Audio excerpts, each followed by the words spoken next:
guys got a touch on it, and they gave credit to the goal for Inochenzi.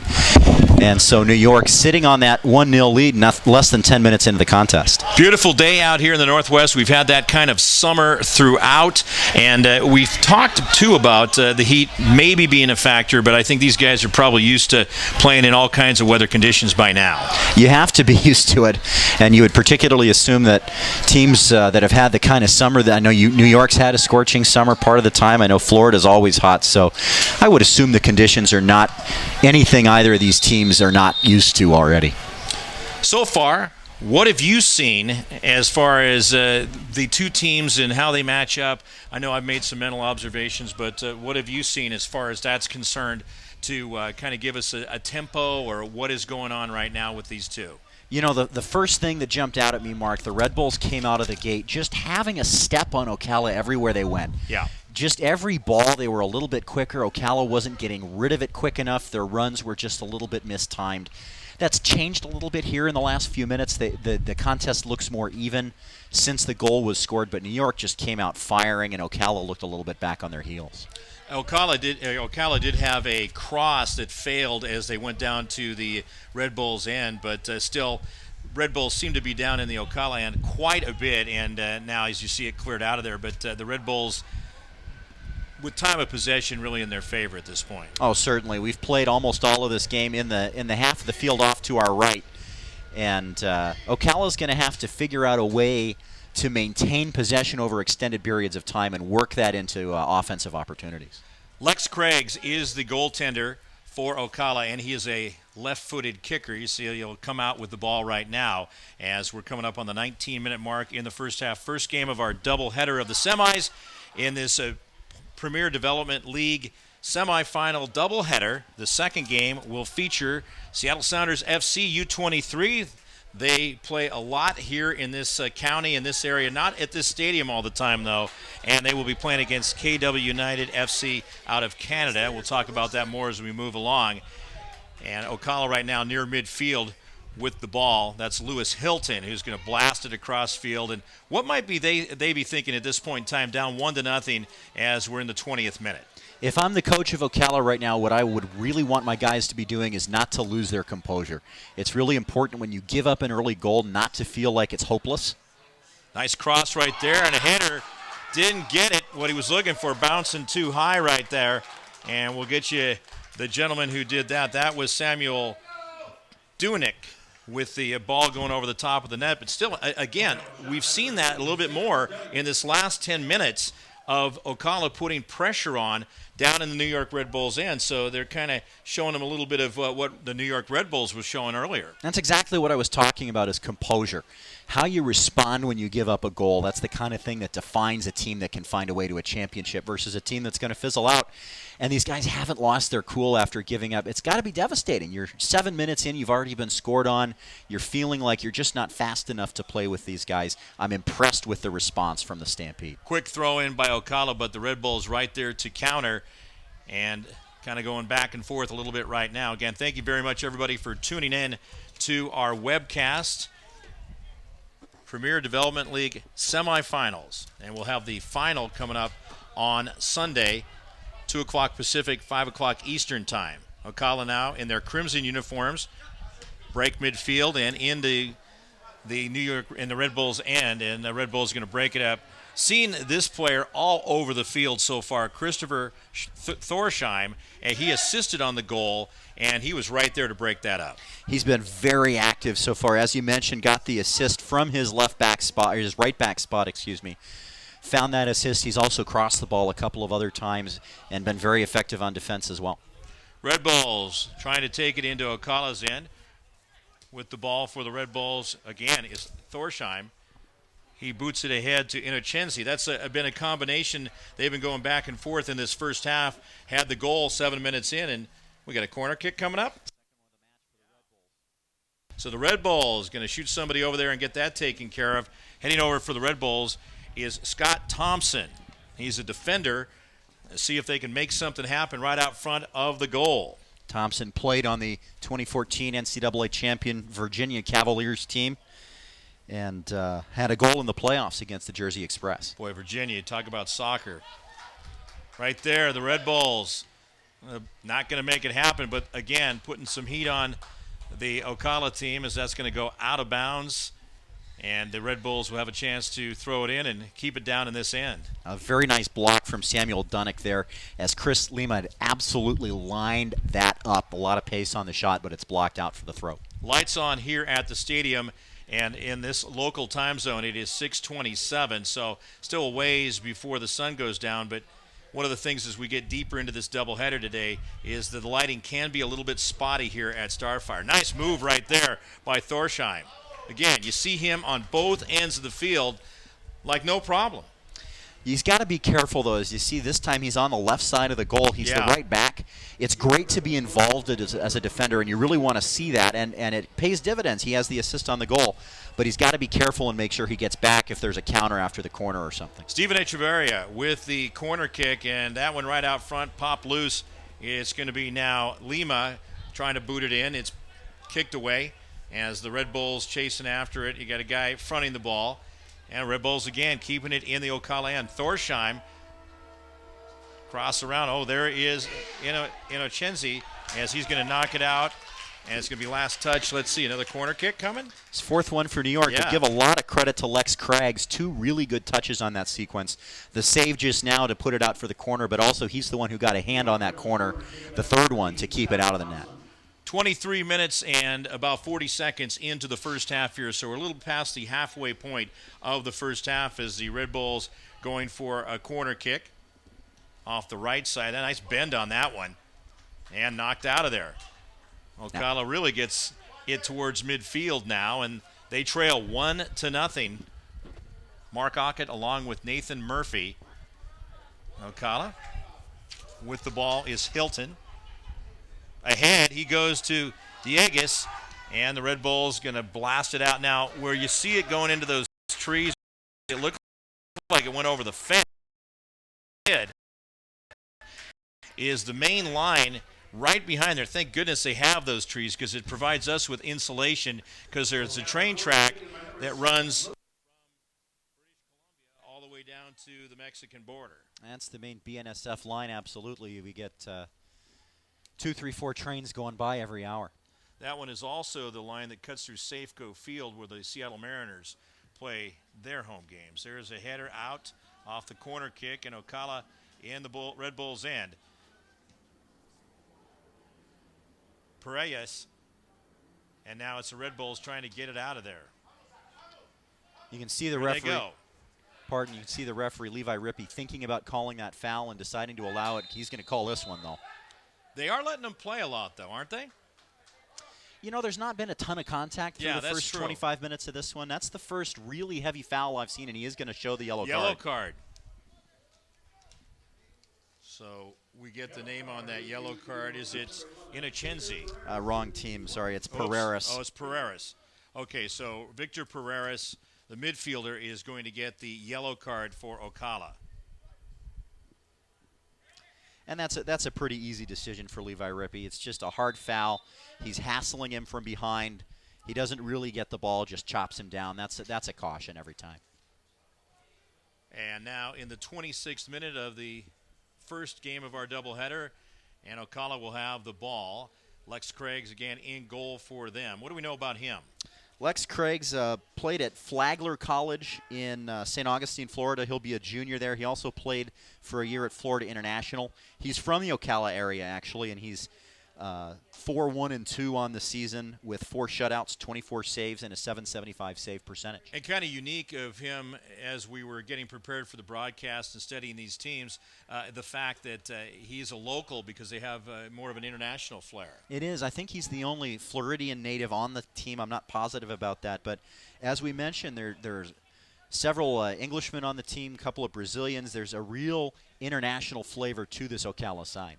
In contrast to a lot of the players for the Red Bulls from the East Coast universities and strong soccer programs. Absolutely. You look at Connecticut. You look at, as we mentioned, Virginia, Duke, North Carolina.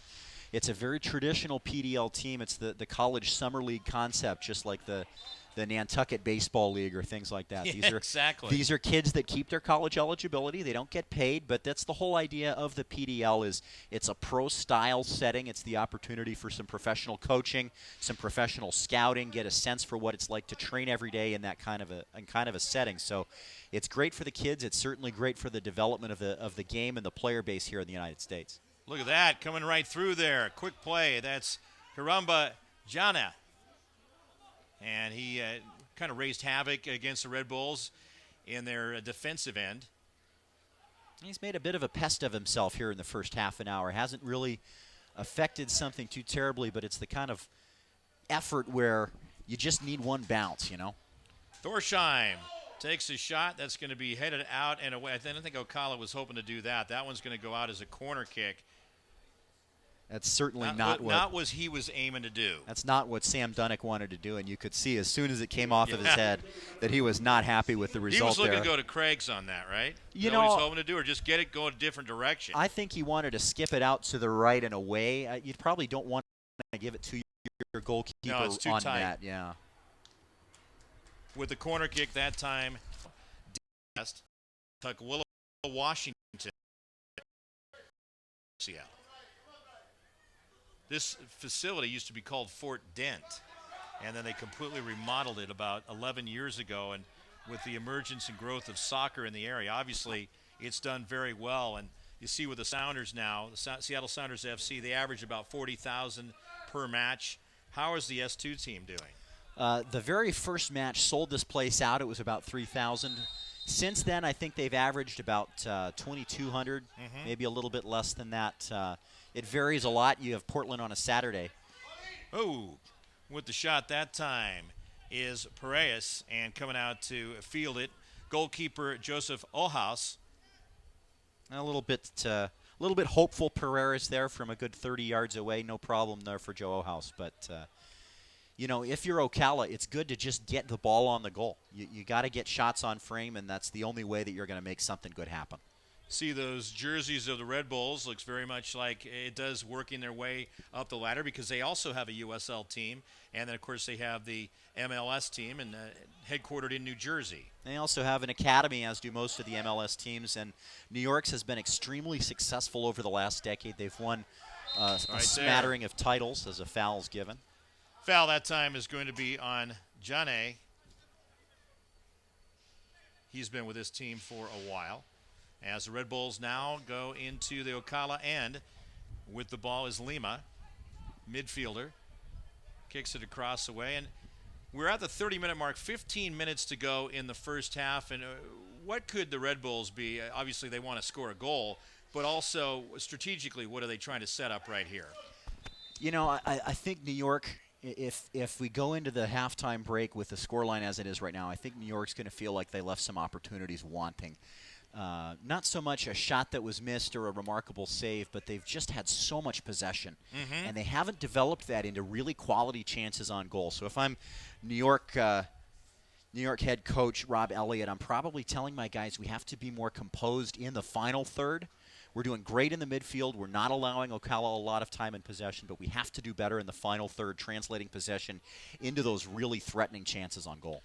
And what about Ocala right here is they have it down in the New York end, although the Red Bulls with the ball, and they're going to make their way back towards Ocala. But Ocala's had a couple, 3 chances close in. They haven't been able to convert on those yet. Ocala's chances have mostly come on the break. There's not been a lot of sustained possession. They need to keep finding those opportunities because, you know, a goal that comes on the counter is just as good as we have a foul.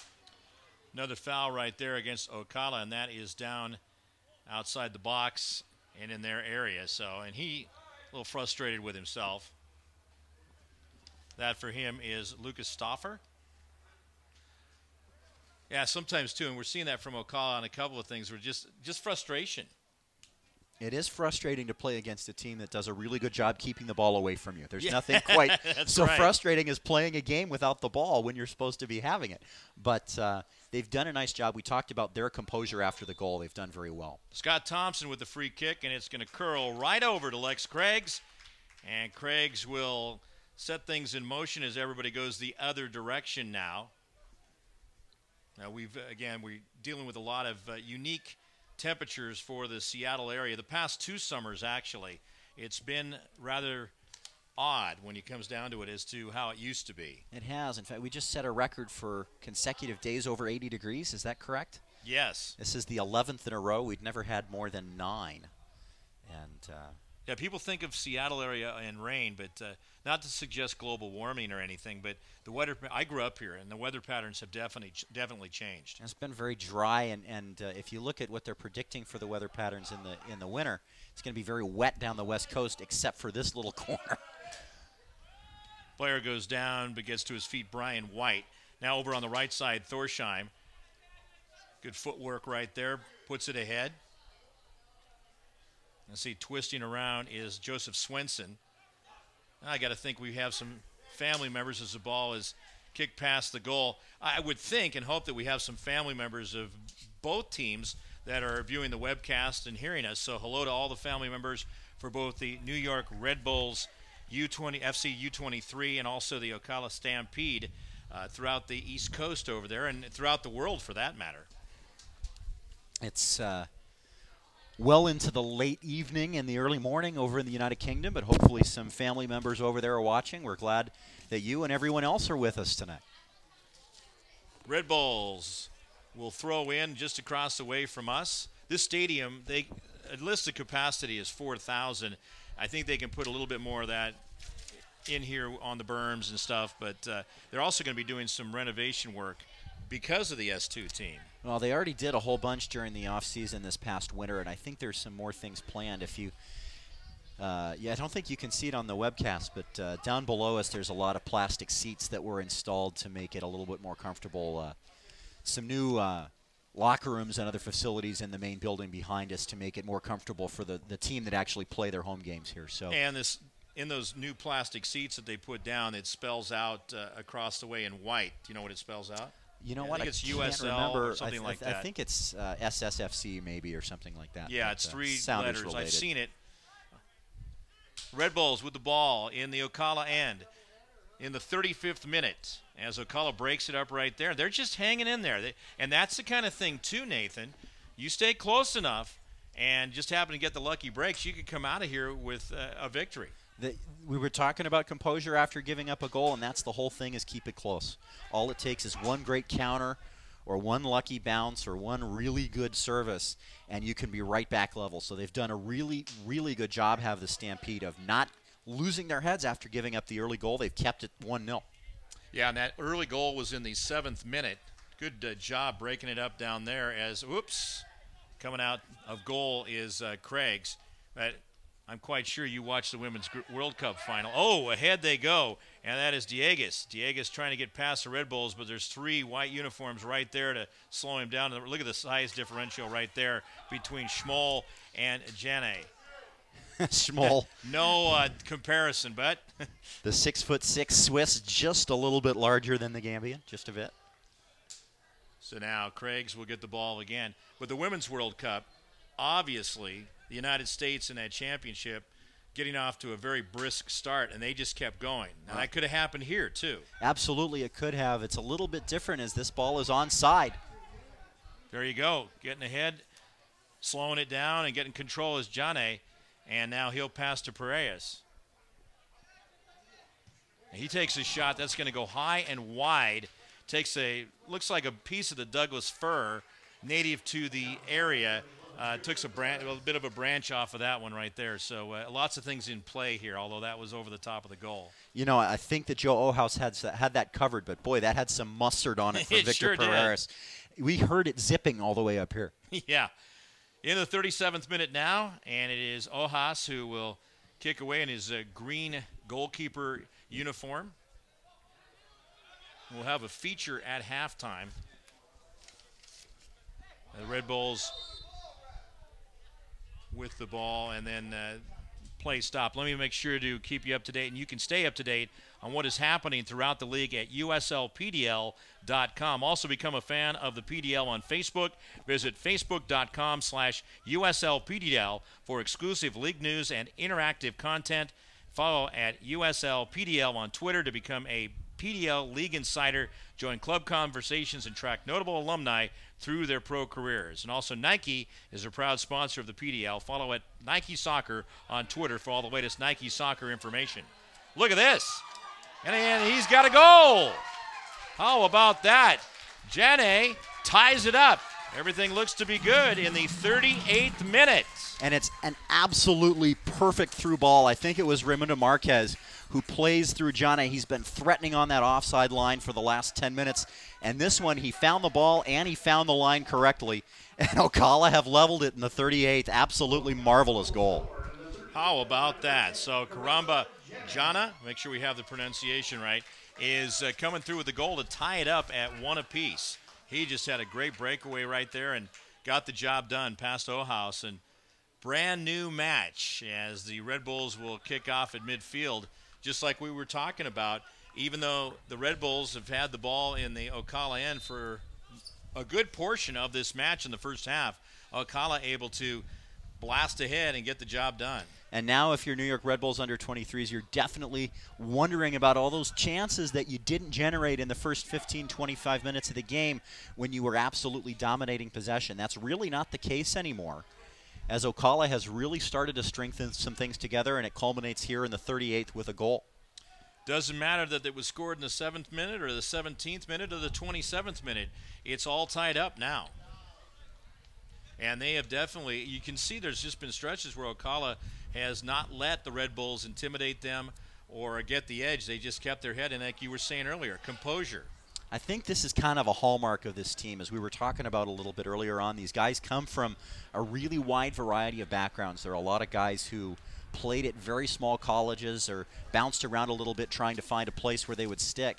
And you can kind of sense the why not us kind of attitude in this bunch, and it's really impressive the way that they've stuck with a larger and faster team in the New York Red Bulls. Like how you tied the Russell Wilson, why not us, pertinent today as he signed his contract, finally got that taken care of, and put a lot of us out of our misery as to whether that was going to happen or not. As switching sports briefly, he signed for $86.7 million and about $60 million guaranteed to the Seattle Seahawks, who are kind of a big thing out in these parts. And we're actually in New Jersey, where the Red Bulls are from, early part of last year when they won the Super Bowl there at the MetLife Stadium.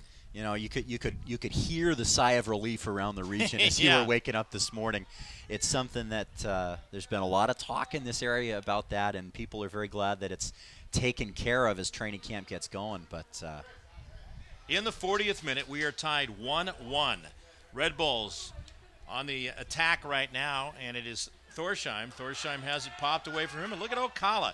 They just do not give up, and there's a big reason why they're playing in the national semifinals right here for the PDL. Ahead it goes to Jenna as he will kick it, and it's going to go right towards Ohaus, who will restore order. that took a touch off of Thorsheim. I think that was a cross. Yes, it was. And not a shot that was intended to go into the middle for Degas, but instead it goes off the leg of the defender and safely back to Ohaus. Less than 5 minutes to go in the first half, plus what we would have for stoppage time. Substitution-wise, 6 for each team, correct, per match? That's the deal in the Premier Development League. It is a development league, and the idea is to get guys some playing time. So all 6 field substitutes are eligible to enter, but it's worth noting New York only brought 3. They can bring 6 plus a goalkeeper. They only have 3 plus a goalkeeper here tonight. So traveling lightly on reserves, but do you think that also plays the fact of just what they've been able to accomplish with their starters throughout the season? You know, if you're used to playing your starters, almost all of them playing 90 minutes, if you're used to guys going 75, 80 minutes and not getting that kind of a break, if that's what your deal is, there's no reason to change anything in a big match. That's just bad news. Going to go the other direction now as Ocala's goalie, Craigs, will have the football, or the soccer ball. I think the foul was given against Echeverria there. Shane Roberts is the head coach for Ocala. Rob Elliott, the head coach for the Red Bulls. There's that distinction around here a lot, too, especially with Seattle Sounders FC, of calling it football and not soccer a lot, too. You know, It's amusing in that this is the game you play more with your foot, but football Yeah. will always be football here in the Whoa! U.S. There's a shot over the top of the goal as Olhaus saw that go over his outstretched hands. And if it was just like threading the needle perfectly done, that might have been a goal. Lewis Hilton joins the hopeful shots from outside the area parade for Ocala here. Again, a lot of pace on that shot, but can't find the frame. That's going to go out. Red Bulls will have a throw in across the way from us. Tied at 1 apiece. First game of our doubleheader in the national semifinals for the PDL. It's just amazing. And with each year, you just see the strength and growth of the game of soccer. 63 teams in this Premier Development League. That is a lot to keep track of. It's an absolutely massive league. And in fact, up until this weekend, it more or less functions as 4 regional leagues. There's not any interplay until the postseason, but it's a great enterprise that's definitely paying dividends for U.S. soccer. You look, obviously the shining example right now is DeAndre Yedlin, who played for the Sounders under-23s, who we'll see in the second game of the doubleheader. Just 3 seasons ago, he was on that team, and now he's up with Tottenham Hotspur and trying to find a place in the English Premier League rather than the Premier Development League. You get noticed, and it can happen very quickly and on an international level. Red Bulls in the attacking end, and it's headed out away by an Ocala player, and that's going to be a corner kick coming up. That's a marvelous defensive play by Connor Branson to get off his feet and make sure and keep that outside his post. Those can go badly wrong, as you saw. We saw earlier that one almost could have gone into the goal. Now with the corner kick is Steven Echeverria. What do we have the Red Bulls up for corner kicks for now? That's number 6 of the match. Yeah. Knocked away by Ocala. We're in the 44th minute and a tie match. Various teams were bidding who would host, and teams kept getting knocked out of the playoff picture, and so it ended up coming to Seattle, which is a soccer hotbed. This is a great facility for it. It really is. A gorgeous setting, good facilities as far as locker rooms and things for the players, for the officials.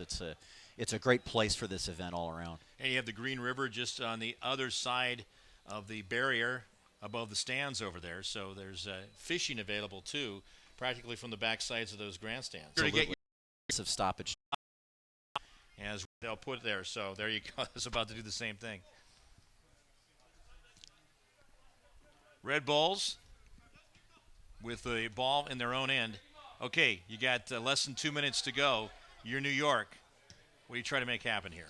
You can see they're not going to try and do anything hyper risky. They really want to make sure, above all else, not to surrender a goal as they have a foul. It looks like we'll have a second yellow of the match. Yep, second yellow right there for Ocala. Okay, that is Raimundo Marquez. Raimundo Marquez with the second yellow card of the day and of the game, and that also is the second against the Ocala Stampede. I couldn't see from here how heavy the challenge was, but certainly it looked like he clattered into his opponent pretty firmly there, and he definitely got a piece of him. And Ocala heads it out. Well, there's that tall Swiss player once again. You can't help but notice him. Timothy Schmoll playing at Harvard. He'll be a senior there. He was named on Monday to the All-Eastern Conference team for 2015.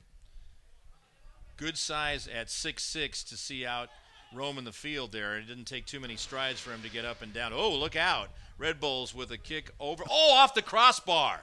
Looked like it was going, but it hit the crossbar. That was so close, as it didn't have as much air on it as it looked like when it left his foot. Lex Craggs came out to get it, and he got caught in between, and Brian White came an inch from taking advantage of that. He absolutely will want that one back, but he had him beat. He had him chipped, and he just hit the crossbar. And again, Nathan, there's a situation of another missed opportunity for the Red Bulls, as it was so close. That's definitely the story of the first half for New York. That's certainly the best opportunity they've missed, but they just had so much possession and weren't able to translate that into shots on goal, into dangerous scoring opportunities. And I think they're going to go in pretty frustrated that this is drawn instead of maybe 2-0 in their favor. Well, over 2 minutes into stoppage time now, and there we go. I knew we were getting close to it as they went 2 minutes and 18 seconds into stoppage time, and we are at halftime here at Starfire Sports Stadium in Tukwila, Washington, just a couple of miles away from the Seattle city limits, which actually, as you go by Boeing Field, where usually Air Force One comes in with the president when they visit. That's really about where we are here, and we're probably, I'd say, about 12 miles from the city of Seattle itself. From downtown, that's about right. It's a tough drive down here, whichever road you took tonight. You were coming in from Everett, which is north of Seattle by about 20 miles or so, and that can be rather ticklish, but you did a good job getting here. So we're going to go ahead and wrap things up. We have a halftime feature, ladies and gentlemen. Again, our score at halftime: New York Red Bulls U23 won and the Ocala Stampede won. We'll be back after this presentation from the PDL. Thanks for being with us on the webcast.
Here we go, ladies and gentlemen. We are back for the second half here at Starfire Sports Stadium in beautiful Tukwila, Washington, just south of the city of Seattle. And therefore, the Seattle Sounders U23 is the host team for this PDL semifinal doubleheader. And then on Sunday, the final. This is pretty exciting. Mark Ockett along with Nathan Murphy. And thanks so much for being a part of our webcast here. A beautiful sunny day, not a cloud in the sky. And for the locals out here, this is Seafair Weekend, just to kind of educate people on the World Wide Web that that's a big festival that takes place for actually a couple of months with a lot of parades. I actually MC one of those up in the Seattle area, and they had the Torchlight Parade, which is in the evening last Saturday night. And the Blue Angels are in town. They've been flying around practicing, and they'll have a big performance after the hydroplane races, which is a big boat race on Lake Washington, which isn't too far from here, and that takes place on Sunday. So the hydroplane race, and then during part of that, Nathan, is the Blue Angels, and we've been entertained. Years ago, they couldn't get that many out there. So anyway, we have soccer going on right now, and they are in the second half as the clock spinning forward, and it is a tie game of the New York Red Bulls U23 won and Ocala Stampede won here on the webcast. So thanks for being with us, everybody. And we're happy to be bringing it to you as the second game will feature the Seattle Sounders U23 team against KW United FC. Play the winner of this game.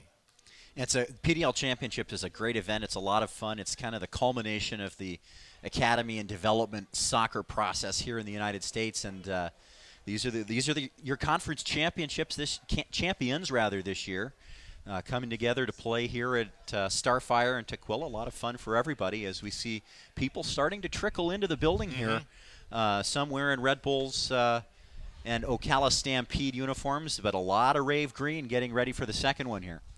Looks like that is the head coach of Seattle Sounders FC, Ziggy Schmid, sitting right down below us there in his 7th season, winningest coach in MLS history, if I remember correctly. Ziggy Schmid, an absolute legend in MLS. Big hopes for the Sounders big club as we're expecting to get a lot of bodies back this We've got weekend. A corner kick coming up for Ocala over on the left side there in their crimson uniforms as they now go from our left to right here at Starfire. First, we have a substitution, the first one of the match for Ocala, as number 22 will depart. So that is Raimundo Marquez, who is leaving. And do we get the name as who's coming in? Tevin Gage is coming into the game. All right, so Tevin Gage, who's a forward, will come in after the corner kick right there. The Red Bulls get control of the ball, trying to come out of their end. And Ocala, I'll tell you, these guys have just not let up. They were scored upon in the 7th minute, and the Red Bulls were putting a lot of pressure on in that first half, but Ocala just kept hanging in there, and then finally they got that goal in the 38th minute, and it's all knotted up at 1. The first thing I said as soon as Red Bulls scored is that Ocala have to keep their composure, and they have done an absolutely marvelous job. They weathered the storm in those first 25 minutes, didn't allow a second goal, really didn't allow an opportunity, a really good one, and did a nice job around the back and just kind of kept chipping, finding something on the counter, finding a little bit more possession, and eventually they managed to break through on that goal by Janet in the 38th, and we're still level here, and if anything, you got to say Ocala's come out on the front foot here in the second half. Lewis Hilton will have the free kick for Ocala. We are in the 49th minute. Red Bulls, what are they doing here defensively? A lot of men behind the ball. There's only one man out above it as they've got lots of bodies in the box. And one of the bodies heads it out of there.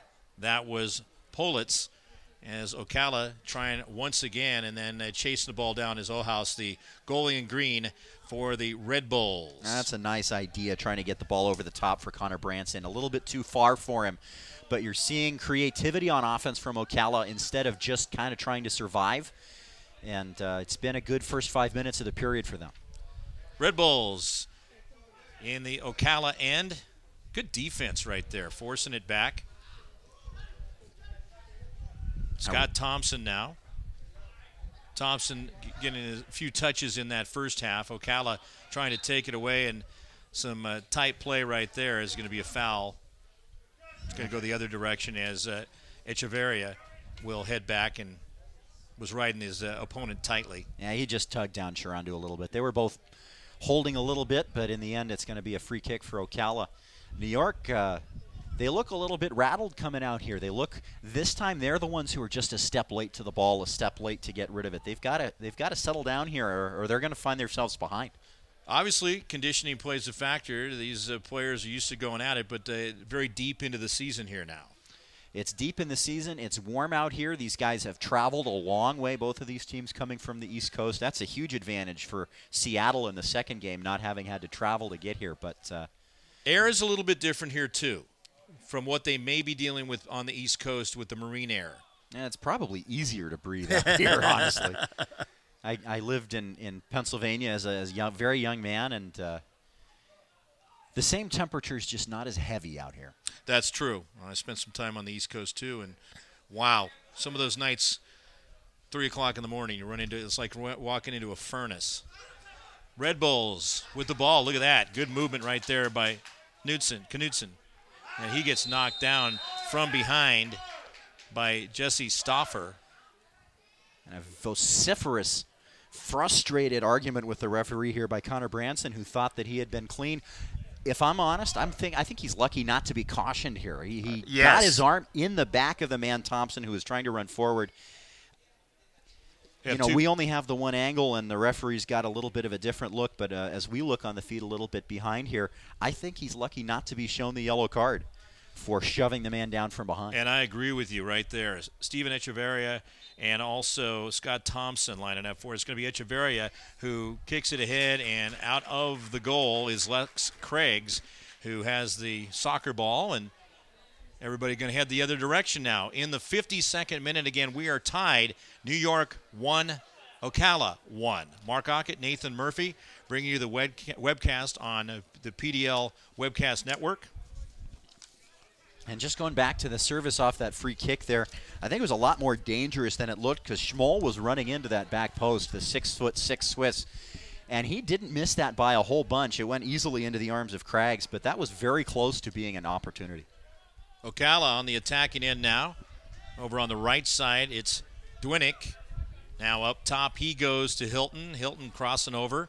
Yeah, and again, it looks like the Red Bulls are just kind of hanging back. Ball's going to be blasted over on the right side there. I want to do mention a big thanks to Bootstrapper Studios. You got to like that name. Bootstrapper Studios for tonight's broadcast, live streaming sports and events of all sizes. Visit them at bootstrapperstudios.com. That's bootstrapperstudios.com. Shout out to Adam Weigel and Steele Brooks of Bootstrapper. They're not here tonight, but they're here for all the Sounders 2 broadcasts, and those guys really do a great job. Ocala, ahead they go. That is Janae, and it gets loose out once again to field it. Will be Ojas. He's had plenty of action in this match. He has. He's handled the ball a fair bit. He's made some good saves, but he really didn't have a ton of opportunity. As another foul here. No doubt. Cup champions here in 2015, and that includes Hope Solo and Megan Rapinoe, Sydney LaRue. We got a substitution coming here. It's the first one of the match as Mike Inochenzi will depart for New York. First one of the match for the Red Bulls, rather. And Inochenzi scored that goal for them. Did he score it? Yes, he did. So the goal scorer, Inochenzi, departs. He's replaced by Joe Farrell, Bluebell, Pennsylvania. He's a senior at LaSalle in Philadelphia, and he scored in each of the playoff games for the Red Bulls. He scored the winner in extra time against Jersey Express. So one goal scorer departs, another enters for New York. We're going to have a corner kick coming up as DeGaius went over to Piraeus, and Piraeus was moving the ball ahead, and it went off of a Red Bulls player. Corner kick coming up for Piraeus over on the left side, the far side from us, in the 55th minute, about to go to the 56th. So we've got lots of time left in this tie match here in Tukwila. That one's tapped away this time by Ojas. Ooh, good contact. They let him play. That's good. Clean challenge. Yeah, it was a clean challenge. Goes back the other direction now into the Ocala end. 15-minute extra time periods. It's not a golden goal setup, so they would play all 30 minutes. And if we're still drawn after that, then we would go to the kicks from the penalty mark. So this one could go a while. It is the first game of our doubleheader in the semis. Ball headed out, And Ocala will have it in the 57th minute here. Again, Mark Ockett with Nathan Murphy bringing you the action. And just kind of having some fun keeping it out of the playing area. Ocala. It's not intentionally. Ocala very upset over there after that throw-in decision. I don't know that I've seen a whole team react to a throw-in decision quite that vociferously. All of them had their arms up down there. Chasing after it was Janae, and now that one's going to be kicked out and away as Ojas shot it down in that direction. We've played 12 minutes here in the second half, and Ocala's really been on the forward foot this whole time. New York had that one opportunity trying to run on, and unable to collect it was Knutson, but Ocala's done a nice job of dictating the tempo early in the second half here, and New York's got to be very careful or they're going to find themselves behind instead of ahead by multiple goals like they think they should have been.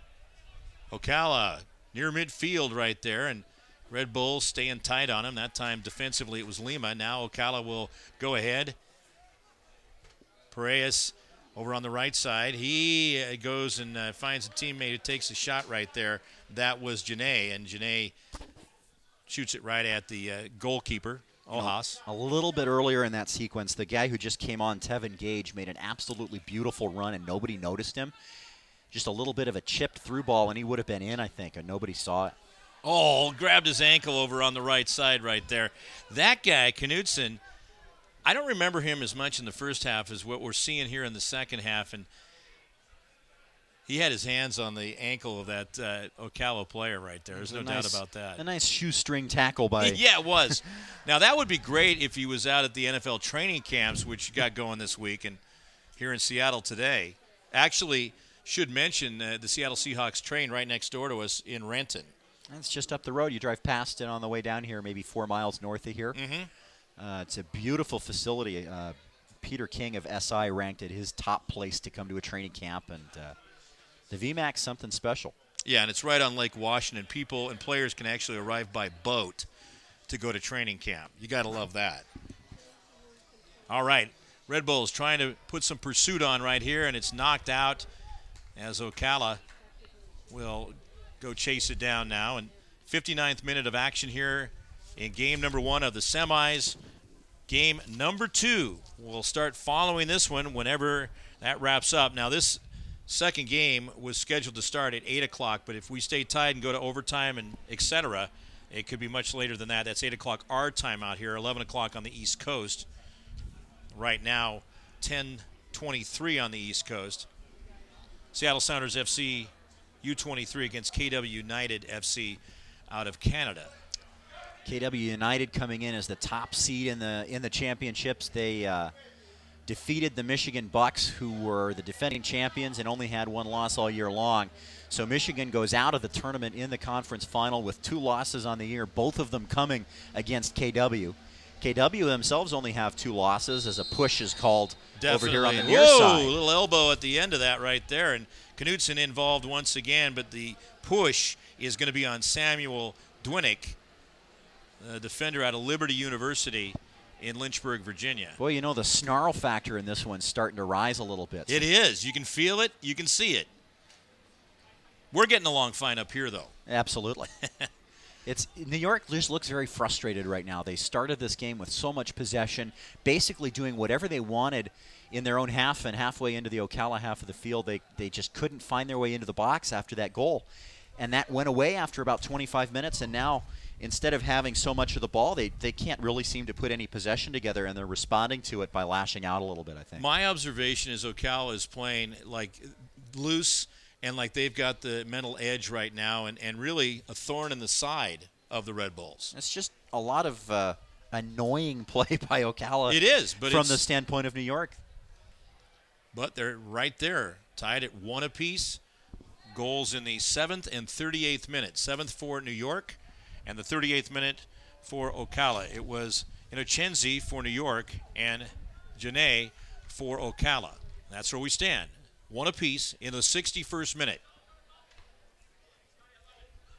Oh, there's the Red Bulls. Ooh, getting ahead that time. Not going to happen, though.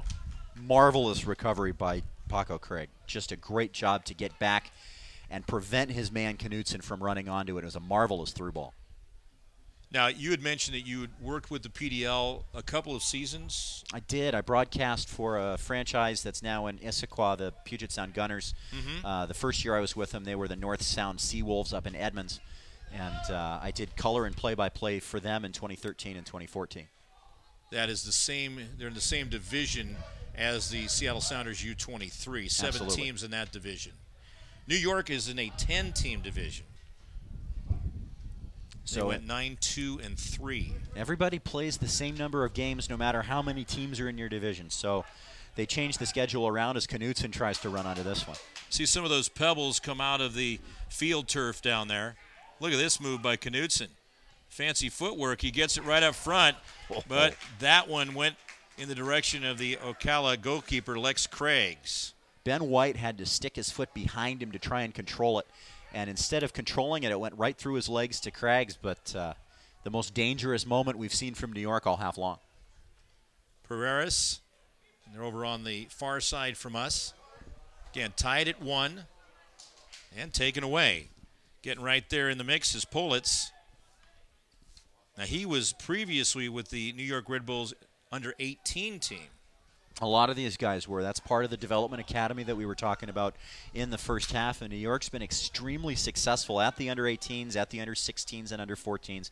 They've done a really good job at the academy level. And, in fact, their head coach, Rob Elliott, came from the under-18s. This is his first season with the under-23s, but he's got almost a decade of experience now with the Red Bulls Academy. Straight on shot that time. Ohaus is able to corral it. That one taken by Ben Knight. 63rd minute of action, 1-1 score. Mark Ockett, Nathan Murphy bringing you the action. And also, too, Nathan, as the sun does set to our right, you start to see how the shadows have changed on the field as well. Does that play much of a factor? You know, as a field player, probably not, but as a goalkeeper, it can be really difficult. If you look at some of the free kicks or some of the shots can cross from dark into light or vice versa, it makes it harder to track the ball. And going back, we were talking about the Women's World Cup final. That may have been a factor in that first half when U.S. scored 4 goals in those 15 minutes. We'll take it. Absolutely. It worked. And as they, look at that, nice coming through and just clearing it out, putting it up in the trees and some more branches falling off there. Sam Dunnick, great work. It's kind of a self-pruning system that they have here. You don't have to get the cutters out. You just, all the soccer balls that are kicked up there, knock branches down to keep those trees all trimmed up nicely. Now you got the soccer shots on the one side. You got the trains going by on the other side. The trees end up kind of flat. That's right.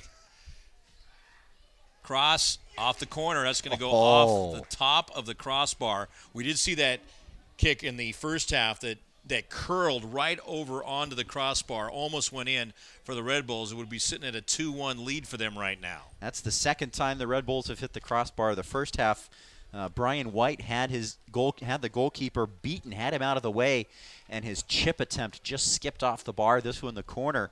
It was a nice attempt from Scott Thompson. A couple inches lower and a possible Olympico off the corner, but it looked as though Lex Craigs had his hand in the right spot. Craigs gets it out to midfield. The Red Bulls going the other direction now, over on the right wing, and that one's going to be kicked out and away.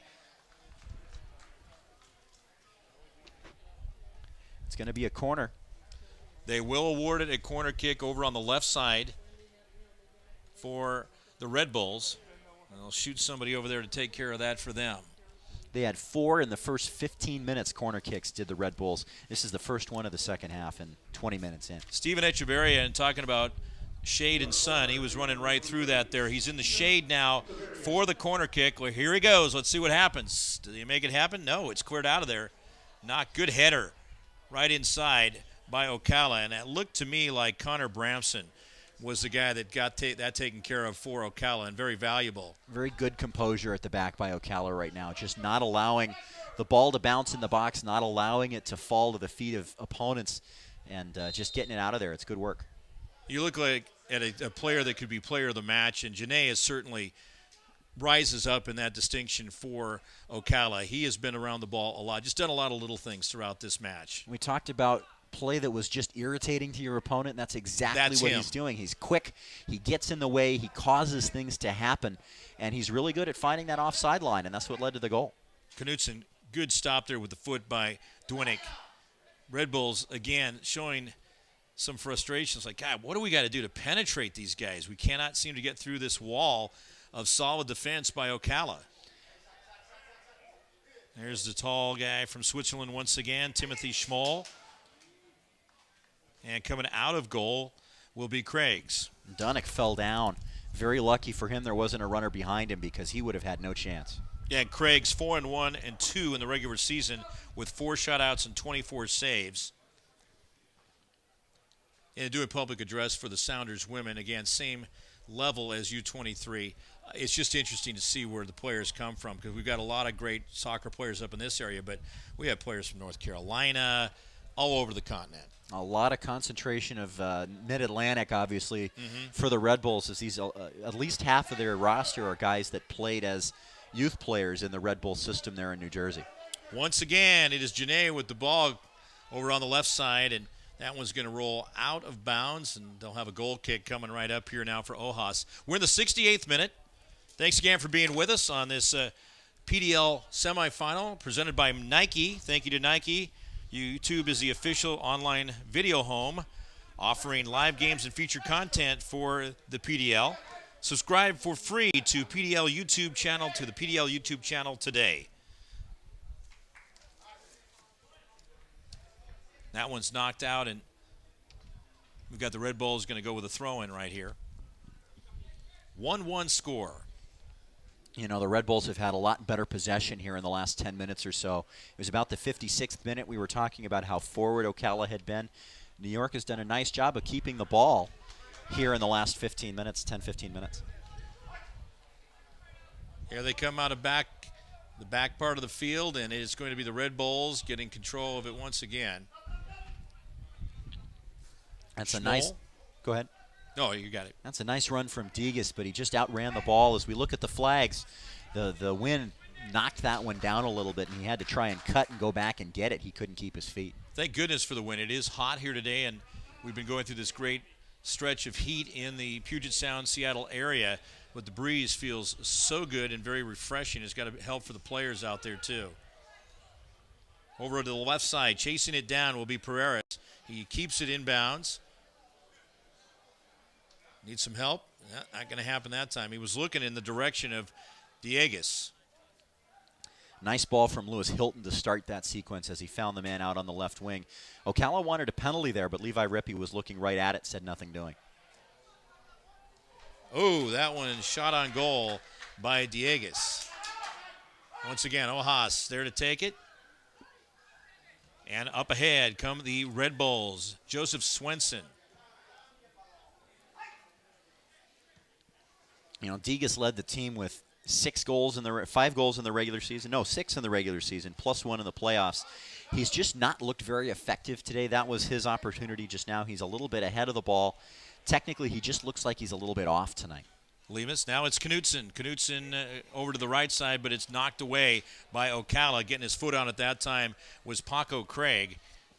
The Red Bulls will have a throw-in right down to our left. Good work by Craig Scott just Thompson. to stab that out of the way. Lima. Thompson again. He's playing some keep away over on the left wing.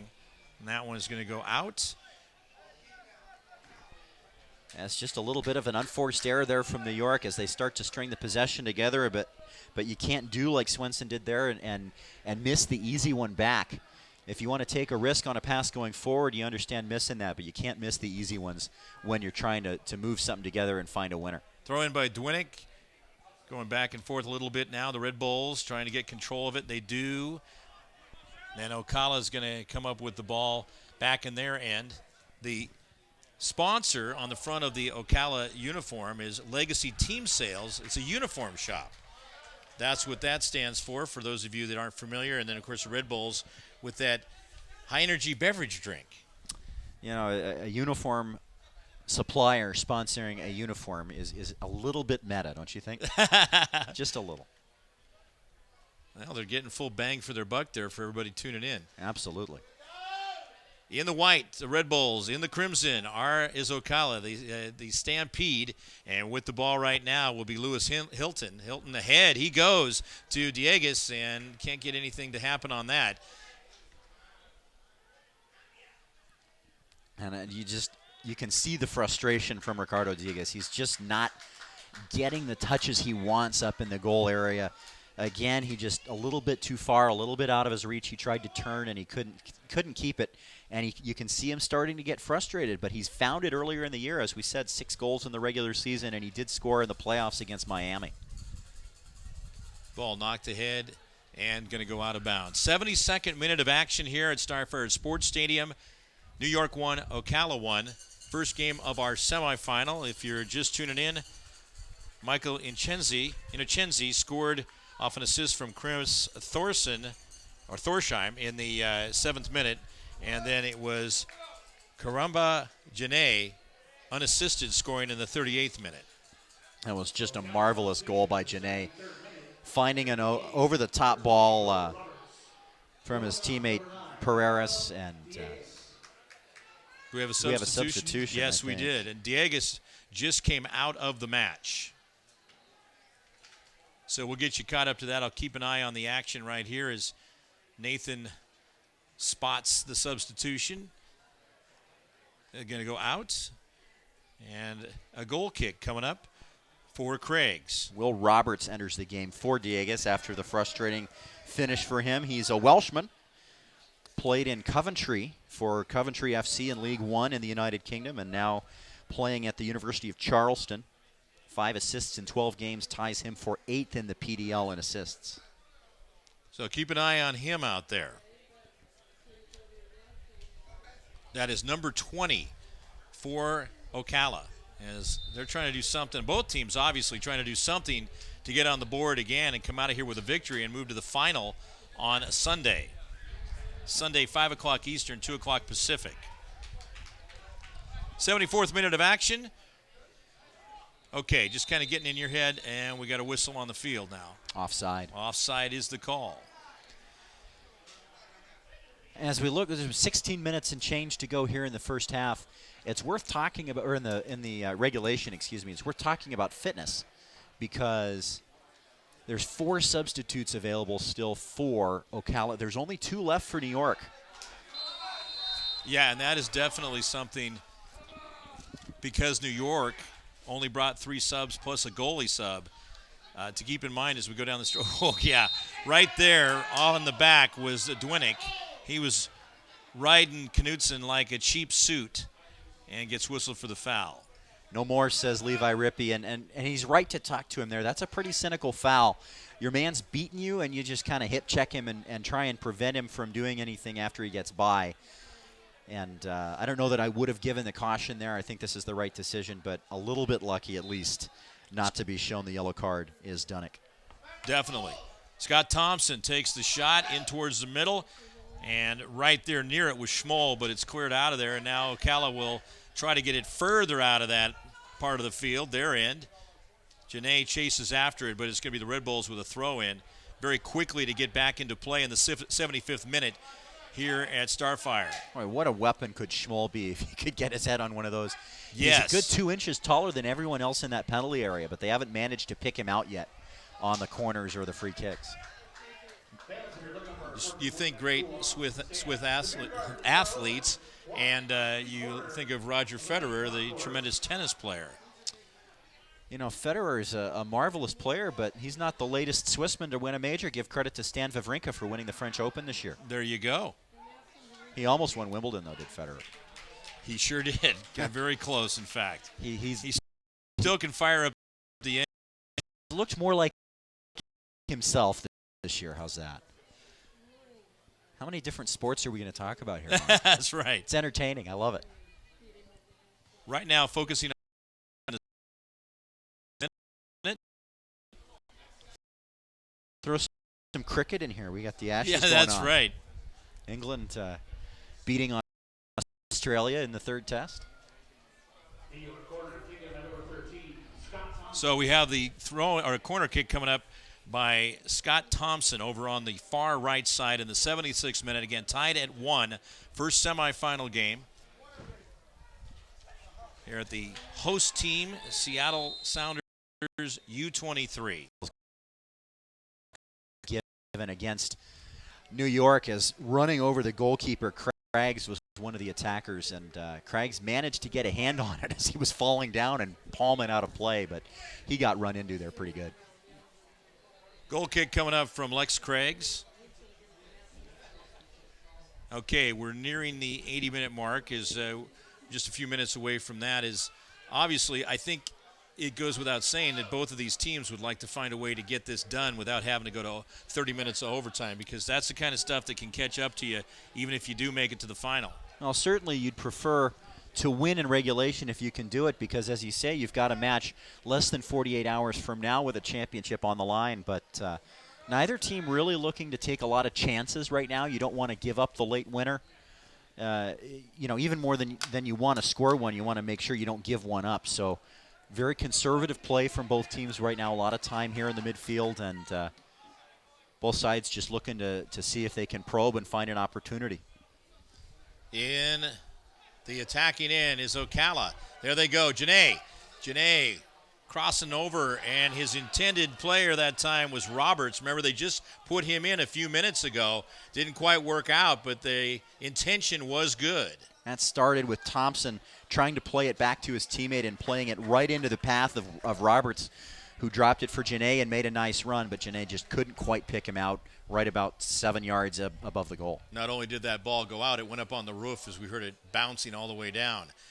Ocala, Janae chasing after it. It's going to be kicked out of bounds, this time by Echeverria, and Ocala will have the throw in. Samuel Dwimick is set to do that. Far right side in the shaded area. We're going to see the lights taking full effect as we get into that second game. Knutson boots it back. This time Joe Farrell, and then Ocala is still trying to keep the pressure on here in the Red Bulls' end. Oh, good header over that time. It was Lewis Hilton, but they can't capitalize on it. Now Ben Knight. The other direction they go. Ocala, again, with some pursuit on. That was, just deflected up high. Look at the shot that time by Pereira, and getting a hand on it was Ojas. Great defense. Pereira finally puts one of those rockets outside on frame, and it took an absolutely fantastic save from Joe Ojas to keep the match level here in the 79th minute. You don't get that hand on it. That ball's going right into the net, and with plenty of zip on it. We have a corner kick now. This time is Pereira's from the right side. The third corner kick. His. Janae. Janae stays with it. Backed into. Both players go down. Intensity level picking up a little bit here as we close in. Now we're in the 80th minute. I think we're going to have another ball up on the roof. Yeah. Janae wanted the penalty there, but I think he created that contact every bit as much as his opponent did. Levi Rippey, looking right at it, wanted no part of it. It's almost the offense for both teams. You can see the intensity level picking up. Now here at this facility, we are surrounded by soccer fields. Behind us, there's two of them. Just put new field turf down there last year, as they're constantly having to keep these fields with fresh turf because they're used so much, not just for soccer, but lacrosse and football as well. Absolutely. Lots of games played on these fields, lots of practices. There's always practices going on when you come into the facility on a weeknight. As this ball's onside. No, it's not. There you go. Oh, my goodness, and a great save. This time taking the shot was Brian White, and getting both hands on the ball. Lex Craggs as he deflected it away, but that one was right on the money. That might be the best save you'll ever see that doesn't count, Mark. Offsides. Yep. I said it was on. I thought the assistant on the far side, I thought he was saying that the man was on, but as soon as he touched it, he put the flag up. Still looked good, though. What a great dot. The shot and the save. That might be the coolest looking moment of the match, and the ball was technically out of play. Fun for me. There you go. Get that voice up a little bit. Yeah, that's right. Warm it up, baby. Here we go. As Ocala in the defensive end. And now Red Bulls trying once again. Pursued on. This time it is Swenson. And now knocked out. Really strong defending from Connor Branson there. He just held his ground. He didn't commit a foul. He didn't push. He didn't trip. He just held his spot, didn't allow his man to get around him. Good work. Fans were in the 81st minute, tied 1 apiece, New York and Ocala. And a whistle. Just to mention here, too, once again, to reacquaint you, that Ocala is from the Southern Conference and New York is from the Eastern Conference. The second game will feature Seattle Sounders U23. They will be the away team. They're from the Western Conference. And KW United FC, they are from the Central Conference. Of course, the format in the PDL, you never see teams outside your division until you make the playoffs. So the first time any of these teams have seen each other as we set up for this dangerous-looking free kick, New York has 6-7 men in and around the penalty area trying to get ahead on this. This is Thompson, and he's got the sun in his eyes. Trying to shade his eyes right here. There's plenty of New York players right in front of the goal. There's Thompson, and the header is going to go over the top. Now, there he is. That was Small, and he put his hands on his head after missing that headshot, and goes out, and it will be a goal kick. He was in the right position. Again, that tall frame, and he just couldn't quite get it done. You know, he, as funny as it sounds to say about a guy who's 6'6", he didn't get on top of that. You have to get on top of it and bring it down. Yeah. And instead he got under a little bit and went right over the bar. Ball at midfield now. There's Knutson with the Mohawk running around. He's going to be picked up defensively now by Stoffer, Jesse Stoffer. A couple of Stoffers out there. The other one, Lucas Stoffer. Or excuse me, Gage. So here we go, and it goes the other direction. Ooh, fist pounded out of there. Ocala chasing. Ooh, that one almost got his chin. With the ball now is Swenson. Strong kick. It's going to stay out in front. Goalie's pretty far out. And chasing after it will be Thompson. Thompson, between the circles, now goes over on the right side to Thorsheim.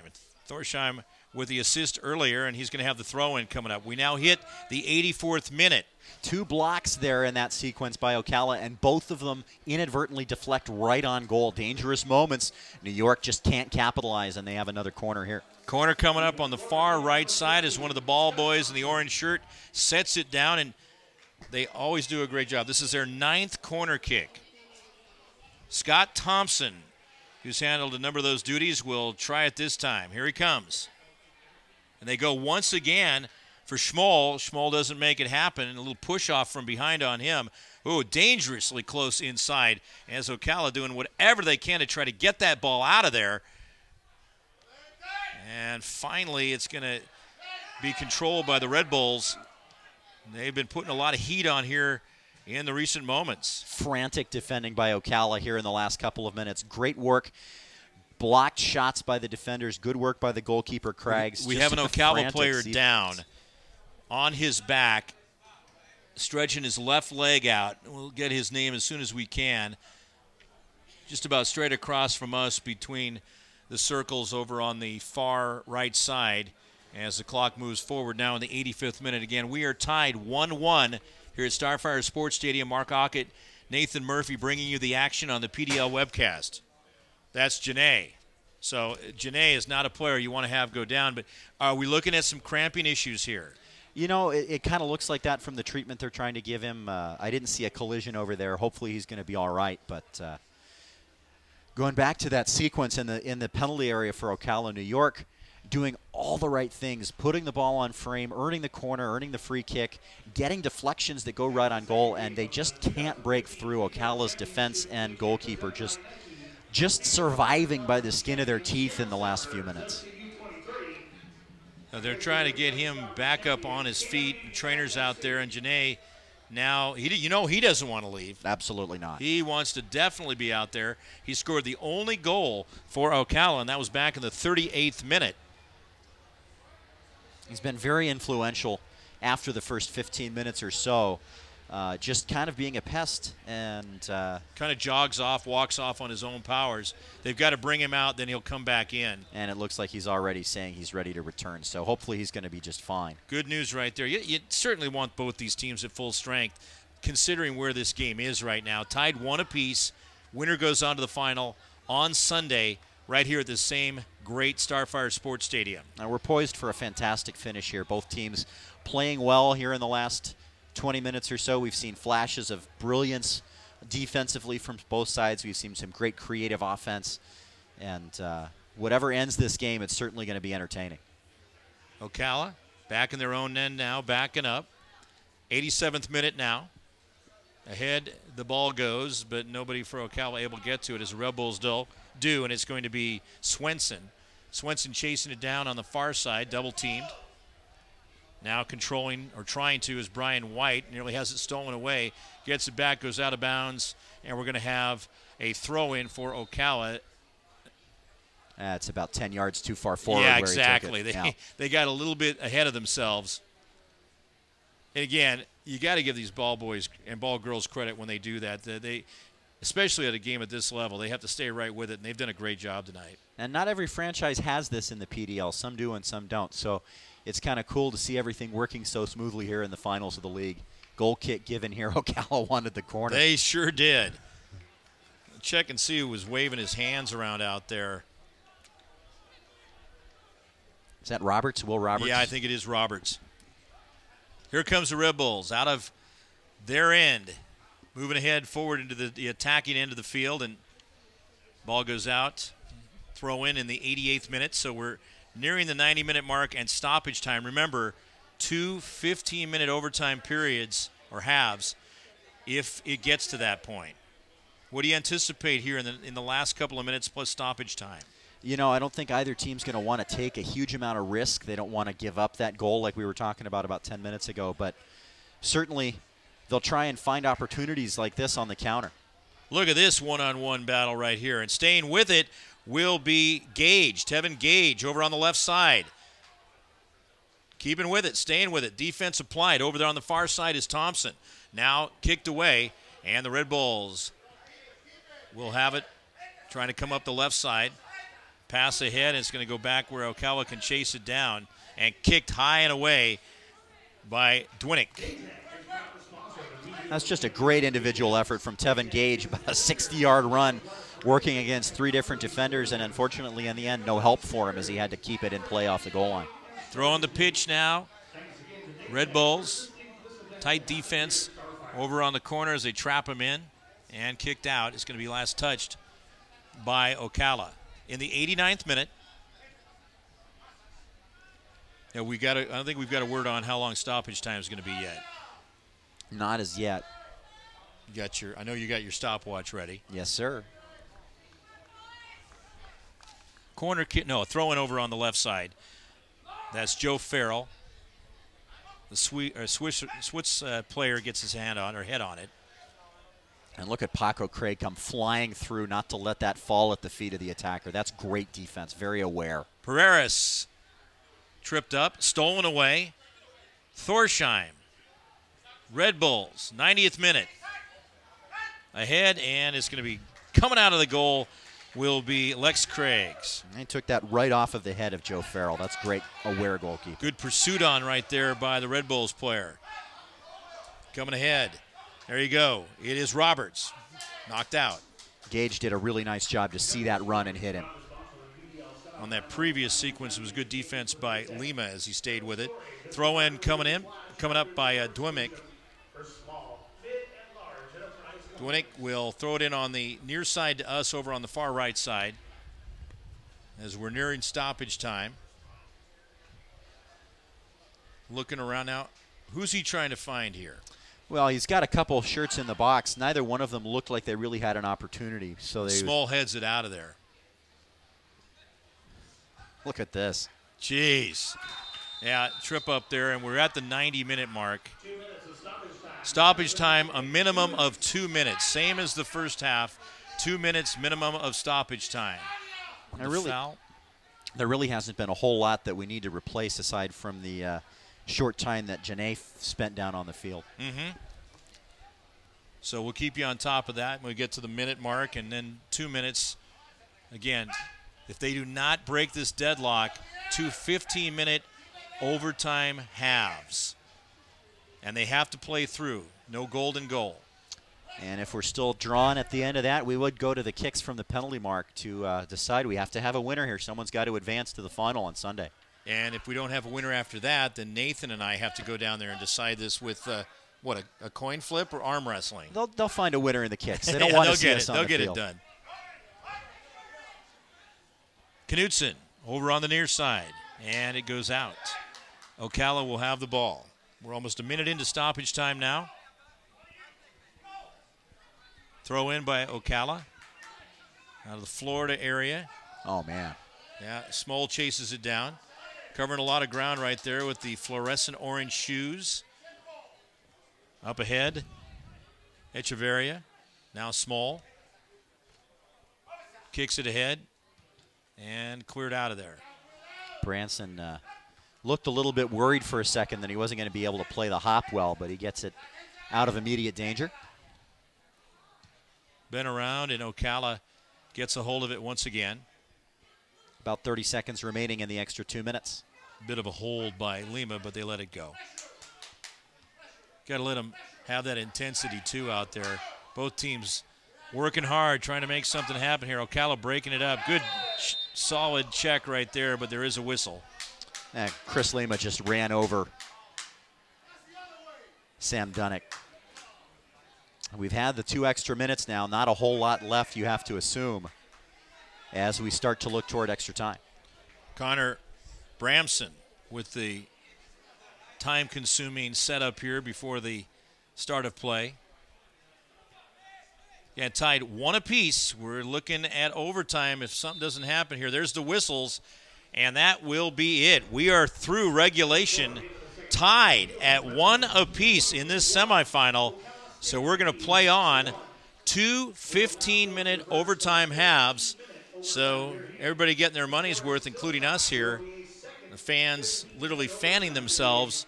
We're bringing miniature fans out here, and we have a lot of the Seattle Sounders FC Brain Trust. Their head coach, Ziggy Schmid, also general manager, is out here. So that's from the MLS club. Their seats down there have their names on them. Yeah, they are. Don't sit in those seats. Founding members of the Community Trust. Get their names on the chairs. An absolutely enthralling contest out here. The second half was just a lot of fun to watch as it opened up a little bit. And both teams had their opportunities. We had the ball that clipped off the crossbar for New York off the corner kick. We had a sequence where the ball was just bouncing around in the area, and it seemed like there were 2 or 3 opportunities there. And then we had a sequence at about the 82nd minute where twice in a row there was a shot blocked by Ocala that deflected directly onto the goal, and a very alert Lex Craggs had to handle it. So down at the other end, couple of chances created by Janae. He had that one where he crossed it looking for Will Roberts, who had just come on, and instead it went just past him. But chances for both sides. Someone's going to find one. We're going to find a winner here in the next half an hour, or we're going to go to penalties. That is correct. That's Nathan Murphy. I'm Mark Ockett here as we are at the Starfire Stadium in Tukwila, Washington, which is just outside the Seattle city limits. Seattle Sounders U23 team, the host team for the semis here tonight and the final on Sunday, which will take place at 5 o'clock Eastern Time, 2 o'clock here out on the Pacific Coast. Thanks again for being a part of our PDL webcast. Stay up to date on what's happening throughout the league at uslpdl.com. Also become a fan of the PDL on Facebook. Visit facebook.com/uslpdl for exclusive league news and interactive content. Also follow at uslpdl on Twitter to become a PDL League Insider. Join club conversations and track notable alumni through their pro careers. Want to mention, too, the semifinals and the final are presented by Nike. Nike, a huge sponsor and supporter of soccer throughout the world, and Nike located just down those railroad tracks next to us here down in Beaverton, Oregon. And they are kind of a big thing out here on the West Coast, too. And the University of Oregon, where they have the big donor, Philip Knight, and they do quite well by Nike, as many people see on not just their crazy football uniforms, but also soccer, too. They have quite a few alternative jerseys for soccer. Crazy uniforms, crazy playing surfaces, too. They've got the alternating colors on the football field. They've got the Matthew Knight Arena, named after Phil's son, has that floor that's kind of made to look as though you were looking up from a forest floor, looking up to the sky. And at least on television, it's really hard to see the lines. I And, do announcing, public address announcing for the Washington Huskies, and I've asked them, what is that like going down there and playing volleyball on it? And they say, you're so close to it. It doesn't affect you so much, but it just drives the viewers crazy. Oh, yeah. When you're watching on TV, you can't see the lines. And I referee high school and women's college basketball. And even when I'm watching a game on TV, not being able to see the lines, it just makes me twitch. It just drives me crazy. Absolutely. Okay, here we are, tied 1 apiece. We have 2 15-minute overtime halves coming up, so still plenty of action left. And remember, we have a second semifinal game coming up after this one, and that will feature the host Seattle Sounders FC U23 coming in with a record of 10-4-1, and they had to win 3 games to get here against KW United FC out of Kitchener, Waterloo, Ontario. They went 2-0 in the previous 2 games coming in here to improve their record to 13-2-1. They were second in the Great Lakes Division. Seattle Sounders FC U23, they were tied for second. And these 2 teams are playing right here, both first place in their divisions. Ocala Stampede first in their Southeast Division, and the New York Red Bulls in first place in the Mid-Atlantic Division. Again, head coaches for these 2 teams right now, Rob Elliott for the New York Red Bulls and Shane Roberts for the Ocala Stampede. And, well, we've had a goal for each team, but both in the first half. It was an entertaining second half, but it's not one that featured any scoring, as you mentioned, as we'll run down the match events here. It started off with a bang in the 7th minute when Inochenzi put one into the back of the net, the assist to Thorsheim for New York. Just 7 minutes into the game, the Red Bulls were out in front. But the only other goal of the match came in the 38th minute when John A. for Ocala found a nice through ball and ran in and did not make a mistake as he was in alone on the goalkeeper, Joe Ohouse. Cautions in the match, both of them going to Ocala in the 26th minute and in the 45th minute, those going to Marquez and Pereiras. So that's where they sit in those categories. Again, do want to mention a big thanks to Bootstrapper Studios for tonight's broadcast. Live streaming sports and events of all sizes, all shapes and sizes. Visit them at bootstrapperstudios.com. That's bootstrapperstudios.com. The 2 teams are back out on the pitch here at Starfire Stadium in Tukwila, which is a local Native American name. And out here in Washington, there's a lot of towns and cities with Native American names. It's a great part of the heritage out here. Now, you went to Gonzaga University, and we'll get to that later because play is underway, the first 15-minute half, and we are in overtime now. 30 minutes broken into 2 15-minute periods. The teams will switch halves halfway through. And as you said, this isn't golden goal, so we're going to play all 30 minutes regardless of if somebody scores or not. So Ocala will be going from our right to left once again. There's Janae chasing it down and getting after the ball with Schmoll. Schmoll, the 6'6" guy from Switzerland, and he feeds it to Echeverria. Over to Small. He's really an interesting guy to watch because he is so tall, but he plays like he's about 5'8". He doesn't jump a ton. And it's hard for him. Does he need to? Well, we were talking about that on the yeah. corners where he was getting to the ball, but he was staying under it a little bit, where I thought he maybe should have tried to get up and knock it down a little bit. But for trajectory exactly. in itself is important. Yeah, well, he's so tall. He's above the crossbar almost when he's standing still. So a potentially effective weapon, but the 2 times he did get his head on the ball in the penalty area, he put it over the top. But he's been very effective defensively, and he's not allowed a lot of opportunities in the air in the penalty area for Ocala. Goalkeepers have gone the distance so far. Lex Craigs for Ocala, and for the New York Red Bulls, it is Joseph Ohaus. And we've talked about substitutions available a little bit. We remind you that New York only brought 3 field players with them, even though they're permitted to use 6 substitutions. So William Reese, defender, and midfielder Sean Sheridan are available. For Ocala, there are 4 field players available for them, and they could all enter. Up ahead, it is Janae. Janae leaves it back now for one of the Ocala players back deep. Is the Red Bulls trying to keep him back there. Ocala seemed focused on possession in the early going and extra time here. Their strategy not to give one up and take the opportunities that come to them, I suppose. And,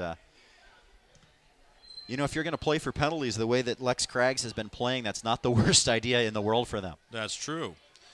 Up ahead now, over on the right side, is Gage. And knocked out. So we're going to go the other direction. 3rd minute of overtime, tied at 1 apiece on the PDL webcast. Again, thank you so much for being with us throughout the world. Obviously, we've got families watching various places where these players are from. A little bit of a check right there, but it's going to be a throw-in coming up for Thorsheim. If you're watching, give us a shout. Use hashtag PDL Championship. Over on the left side. Now back up top, there's Schmoll. They just have the 2 substitutions left, 4 left for Ocala. Do you think we'll see much of that here with where this game is at? It's hard to know. It's one of the challenges for us in broadcasting a game involving teams that we haven't seen up until now is that I don't have a great sense for who's available on the bench as far as where they are caliber of players in relation to the guys that are out here. The challenge for a coach when you're trying to decide substitutions to use is, you assume that you throw your best guys out there to start the match, and as their fitness level becomes an issue or as their energy fades, a guy with maybe a little bit less talent but fresh legs can be the right option. And I really don't have a sense for where the available guys on the bench for Ocala fall in that spectrum. And again, not a ton of players over on the sidelines over there, even for both teams. And we have the Red Bulls coming into the attacking end now. Back and forth they go on the pitch. How does this field look to you as far as age and such? The surface is in pretty good shape as the flag goes up for offside here. Offside will be against the Red Bulls. And Steven Echevarria in the 7th minute.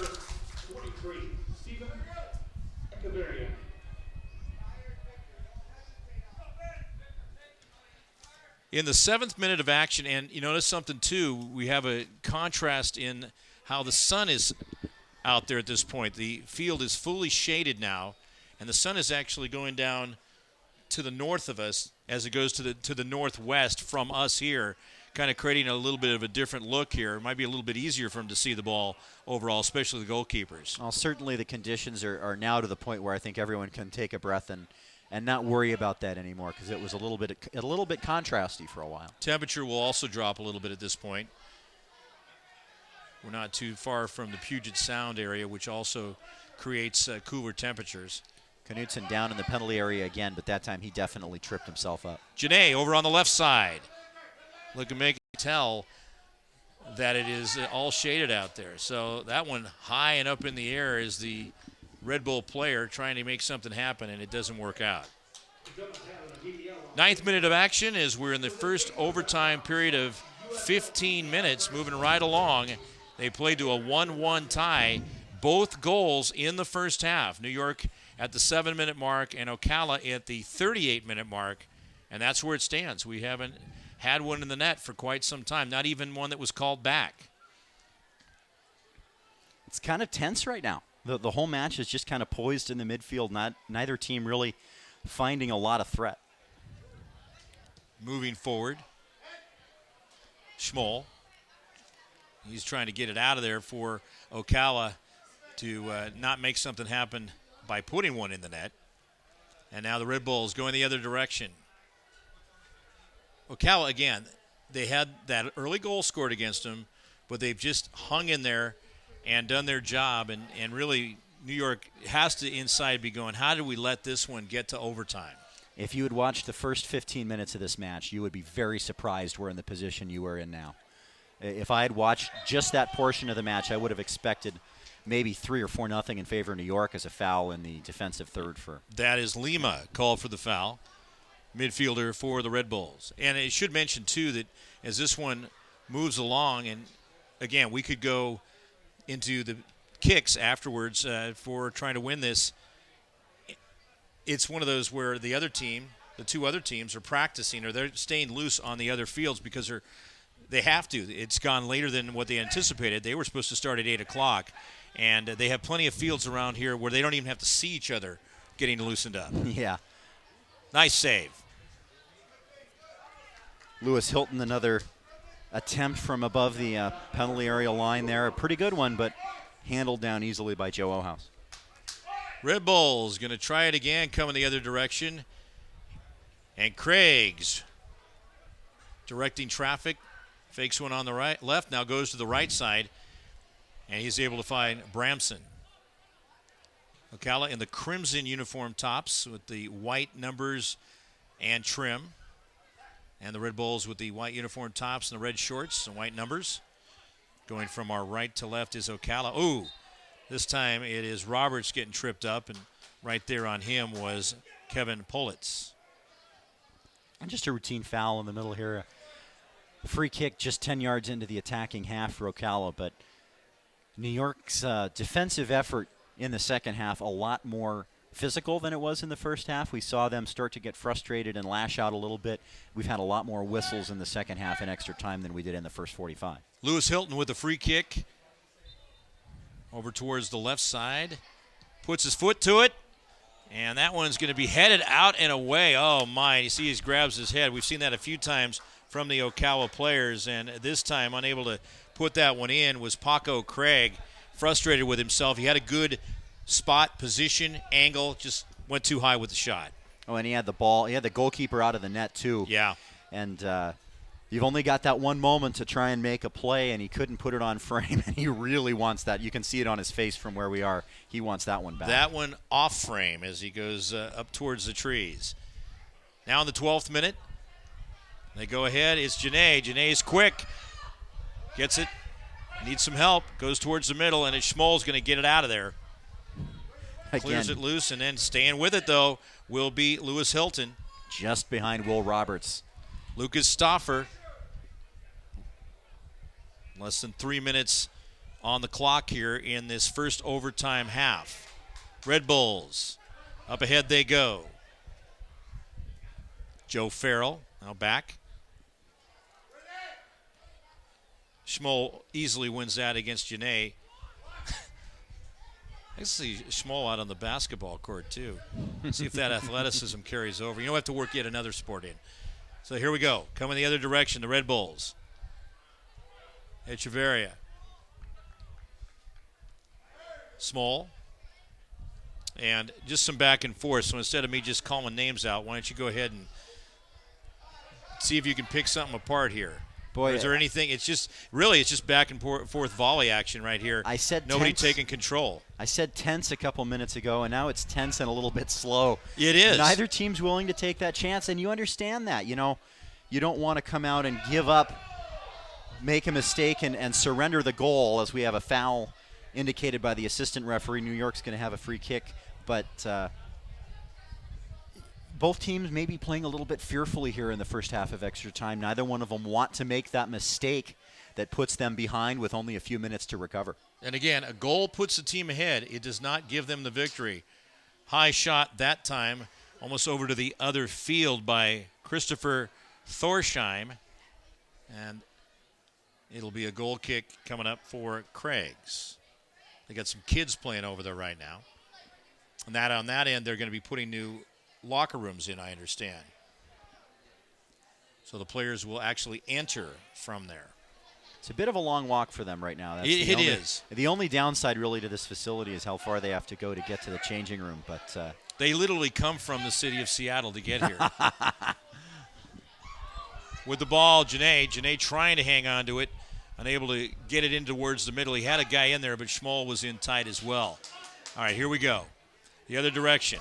New York Red Bulls, Lima, up ahead. Oh, this time tripped up is Knutson. Play continues. Looking across the way. Looks like Ocala is going to try to get a sub in here. Just happened to glance over there. I see a player that they're getting prepared to have enter the match. Ocala trying to get it out of their end.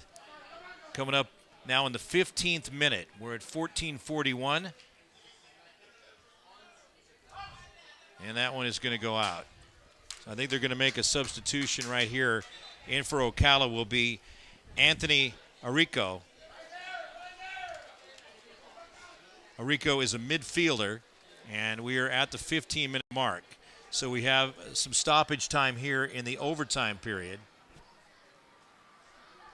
Well, they haven't made the substitution yet. I think they're going to hold the switch. Yeah, I think they're going to hold that.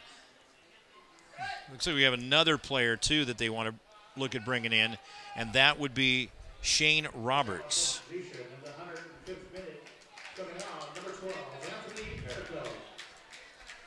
So he comes in for Janae, whose night is over. Janae's played one heck of a match. Shane Roberts, head coach? Yes. Player coach out there. How about that? Is that right? Because Shane Roberts is listed as, oh, excuse me. No, that's 25. No, he's already out here. He's been out here. So that's the end of the first period. That's the end of the first time. half of play. So we're going to go ahead and take a break. We'll get that all straightened out there. Well, actually, we have to check and see if we're going to keep it here or not. I might just hand it to you and go over and see what's going on next door. It won't be long. I think they only get about 2 minutes to change over. Yeah. Nathan Murphy and Mark Ockett, we're glad you're with us. First semifinal for the PDL Championship weekend. The winner of this one will face the winner of the second semifinal coming up a little bit later on between Seattle Sounders under 23 and KW United out of Kitchener-Waterloo, Ontario. And KW, Mark, only 2 losses all season long. They're the number 1 seed coming into this weekend, and they've been playing absolutely fantastic soccer. Thing is, the Sounders U23 team, gritty. They've had to win 3 matches to get to this point. They finished in a tie for second with Portland in their division, and the Kitsap Pumas were the team that was undefeated. They lost just before coming in to this tournament, or this part of the tournament, and so Sounders U23 certainly making it entertaining for the people locally, and to see if they can push it all the way to a championship. Kitsap had been undefeated, as you mentioned. They fell to FC Tucson in an absolute heartbreaker for the boys across the Sound here.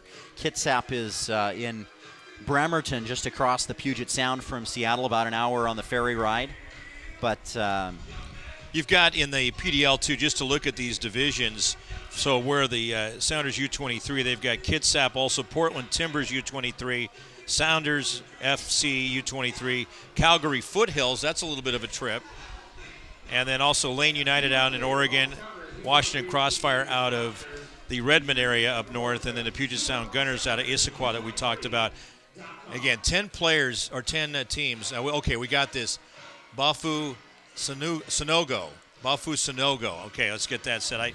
That is the player who came in wearing number 23 at the very end of the first overtime half. And I was going to say 10. Yeah, go ahead. I believe he replaced Pereiras. I'm not positive of that. Oh, no, Pereiras is still out there. So Janae. We'll figure out. I think it was Janae that went out. 2 men left, so 2 came in. Janae was one of the ones who departed. I'm not certain who the other one was, but we'll get that for you as soon as we're able. Sonogo out of Paris, France, playing at St. Leo University in Florida. 20-year-old, 6'3", one of the bigger men for Ocala. All right, so we start the second overtime half. 15 minutes to go. And they just keep the clock running, so it counts upward to the 30-minute mark. 1-1 tie, both goals scored in the first half at the 7-minute mark for New York and at the 38-minute mark for Ocala. New York against a team from Florida. Back they go, and this time now you have the team switching sides. They were the same from the second half to the first overtime half, and now they're switching back to how it was in the first half overall.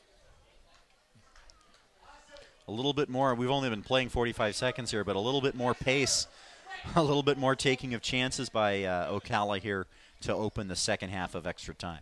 We saw that intensify in the second half of regulation in about the last 10, 11 minutes as the team started cranking it up, but nobody was able to score. I think Courage Chirandu, number 21, is the player who has departed. The Zimbabwean. Here we go. As the Red Bulls going now from our right to left. So we're getting full action here again. The second game will follow this. I imagine they'll give them just a few minutes to kind of get loose and get acquainted with their surroundings out here at Starfire. Yeah, they'll marshal them and do a walkout and introductions just Yep. like we did before the first game, and then we'll get right going. So we'll have a couple of minutes to figure out who's starting, because since we've been doing this game, the roster, the lineup sheet's available an hour before kickoff, but we've been here. Are we getting any word on the starting lineups for the next game yet? That's what I'm saying. I'm going to have to go chase down. I'm sure that the next section of the press box over here next to us has those, but we've been chatting kind with of you busy. guys. Yeah, exactly. So we're in the 17th minute, or make that 18th minute now. And again, we will have shots taken, penalty shot. Not it's a shootout at the very end. Kicks from the penalty mark. Yes, it's probably no one's favorite method of deciding a winner, but at some point you have to draw the line. So it'll be 5 kicks aside, just like we see in the World Cup or anywhere else, and then sudden death as needed if it's still tied at that point. Red Bulls with the ball.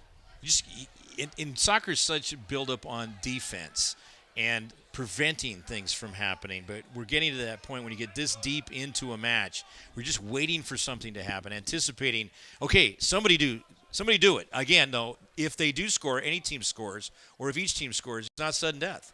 So you got to keep playing until you hit through the 30-minute plus any stoppage time that is assigned during this stretch. Yeah, the golden goal went out in international soccer many years ago. It was used for a while. Oh, and that time getting his foot out there, the right foot of Lex Craigs.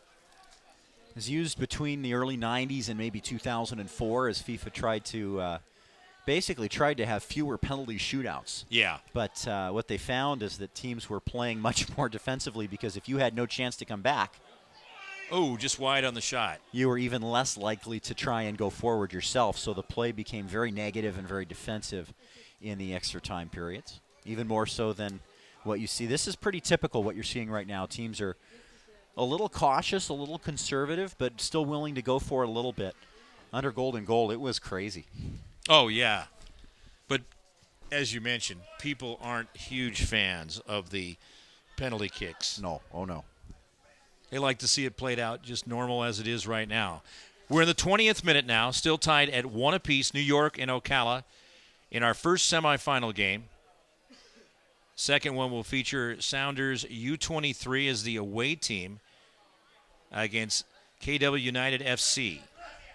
That's a function of seeding for those who didn't know. Sounders, the 4th seed. They actually finished 3rd on the tiebreaker in their division, had to travel to Portland for a play-in game, as we're going to have a free kick opportunity for New York and a yellow card. Yellow card coming up against Ocala. And that looks to be against Anthony Arrico. It is. That comes in the 20th minute. So Arrico getting the yellow card. New York with a couple of players out there. Echeverria and also Thompson for the free kick.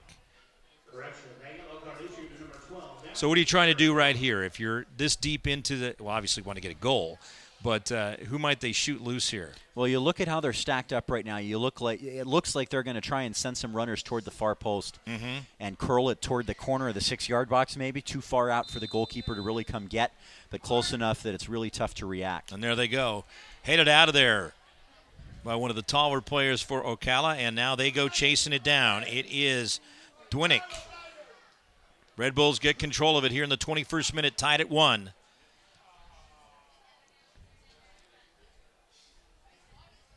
Back they go. Now just tight defense right there, trying to do whatever they can to prevent that ball from going into the net. Very good defensive play from both teams right now. Really settling in there are the Stampede and doing a nice job, and they have a chance here on the counter. Here comes Ocala. Into the attacking end is Gage. Over on the right side, he finds Arrico. Arrico wearing number 12 on his uniform. Whoa! Going after it. It's a red card. Schmoll, yeah, that's down goes Schmoll. And the red card comes out right away. That's too bad. It's a really easy decision that it's going to be a red card. The only question as a referee, is that going to be a straight red, or is it going to be a second caution to the man as Arrico rips his shirt right off. disappointed into how that goes. He's going to take the 2-mile hike back to the city of Seattle and be done for this one. So just 2 minutes apart, Orico goes into the book for the foul down at this end, and then just trying to get to the ball. His first touch really wasn't great. He was trying to go around the first defender, but coming over was Schmoll, and he just went in. His studs were up right into Schmoll, didn't get the ball, just right into the ankle. That's a red card. I don't know how else to say it. There's no doubt about red. that. So they're down a player. So this creates an interesting situation as we're 8 minutes now from the penalty shootout, the kicks from the mark.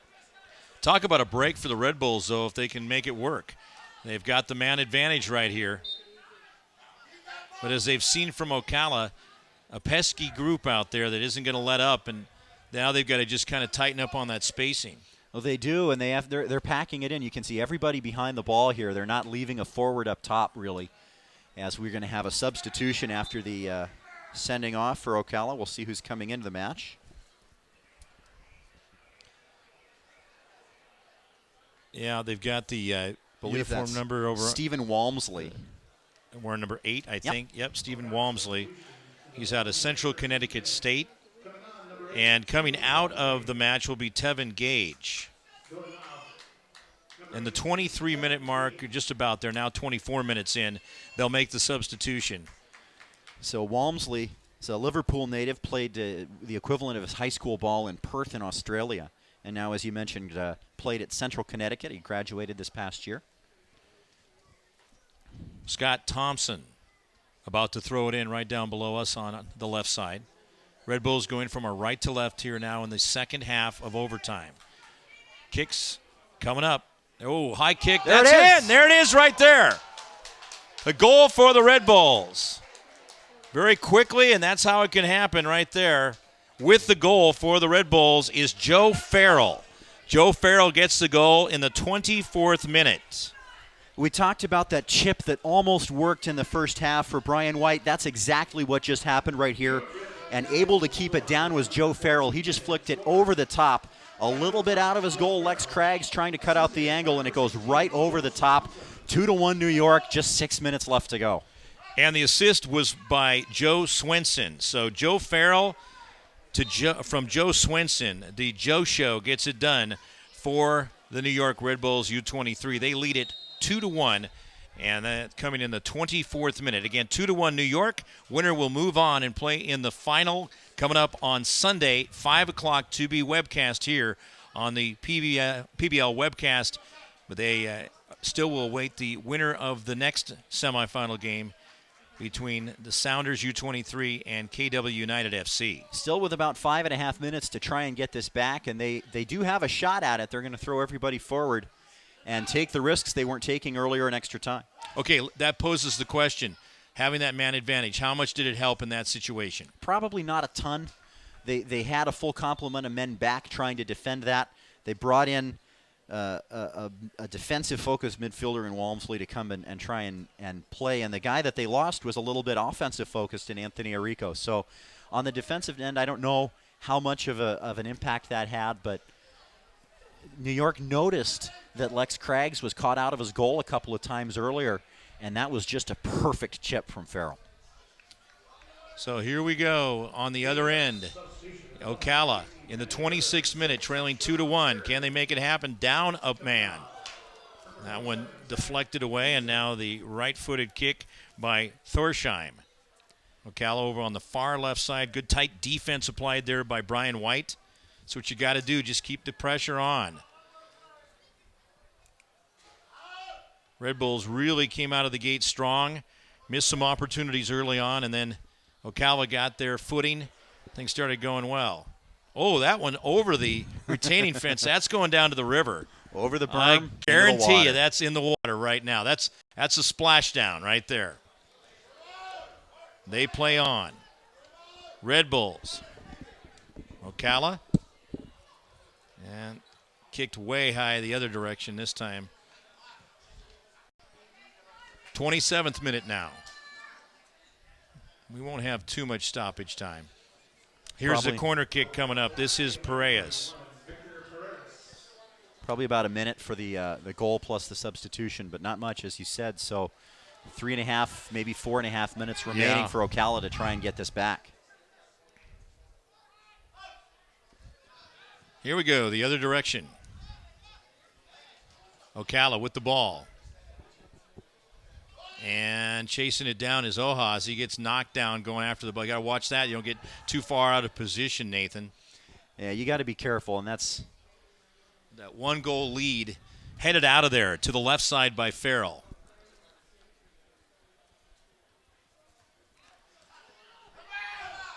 '28th minute of play in overtime.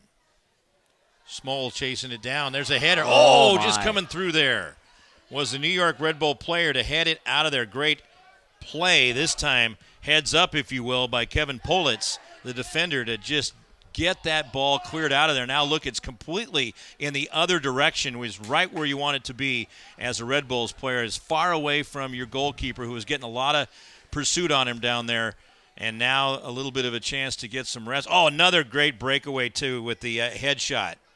Coming through there, breaking through, was Lima. Going back to the opportunity for Ocala just now, give a lot of credit to Sam Dunnick, the captain, getting all the way down there and heading it off the goal line to keep it in play, just about a foot and a half away from being an opportunity for his teammate to put it on goal. That's a great effort. In the backfield now with the ball is the goalkeeper. That is Craig's. He puts it ahead. 29th minute.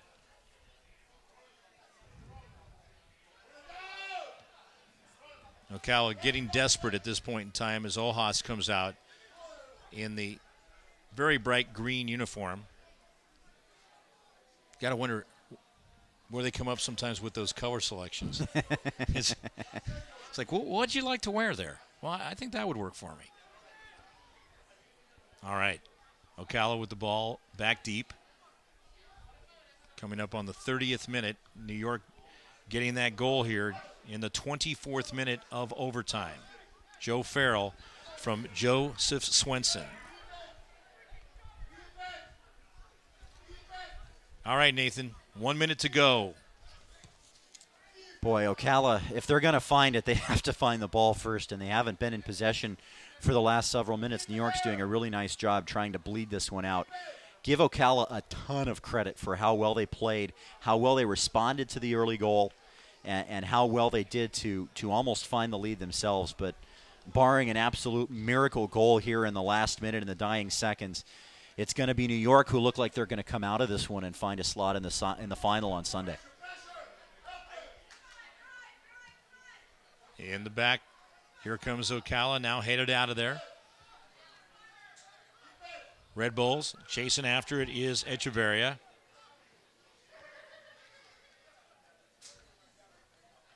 Other direction, Ocala over on the near side to us as they go from our left to right. Headed out of there once again by the Red Bulls. Chasing it down will be Swenson. Coming up on the 30-minute mark. We hit it right now. So we're going to go to stoppage time in this second overtime half. 2-1 lead for New York. They win. They play in the final on Sunday at 5 o'clock Eastern, 2 o'clock Pacific. Fill in the blanks for the rest of the time zones. Ocala, far side.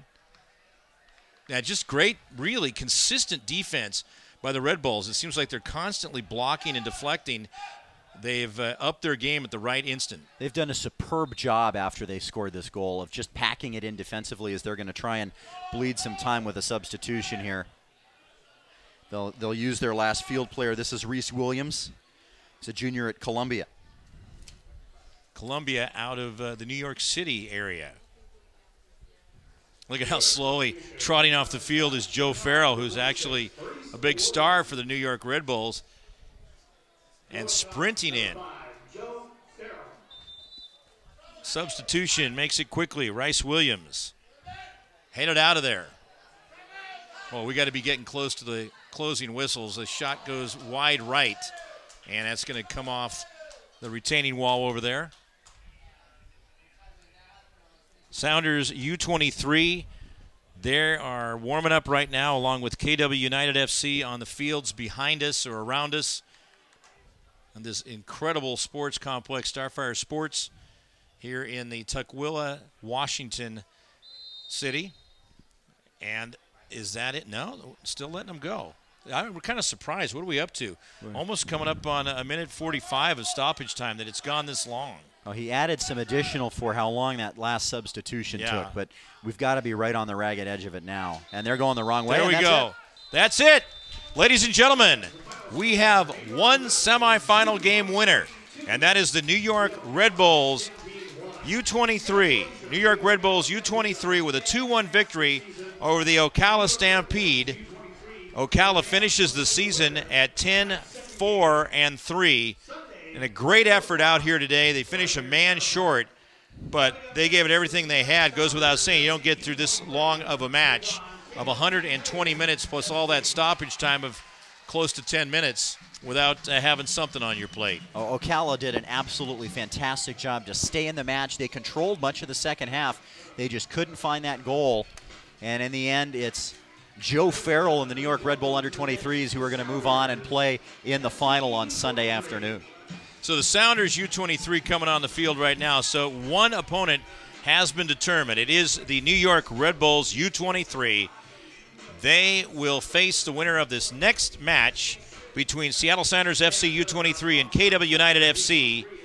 KW United FC coming in at 13-2-1. Seattle Sounders FC U23 coming in at 10-4-1.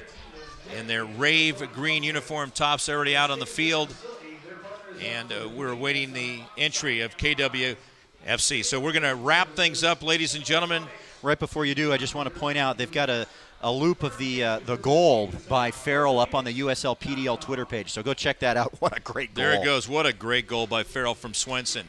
All right, ladies and gentlemen, we are going to go take a break right now, and we'll be back to bring you the second game of our webcast doubleheader. Mark Ockett, Nathan Murphy, and again, the final score in overtime, New York Red Bulls U23 2 and the Ocala Stampede 1.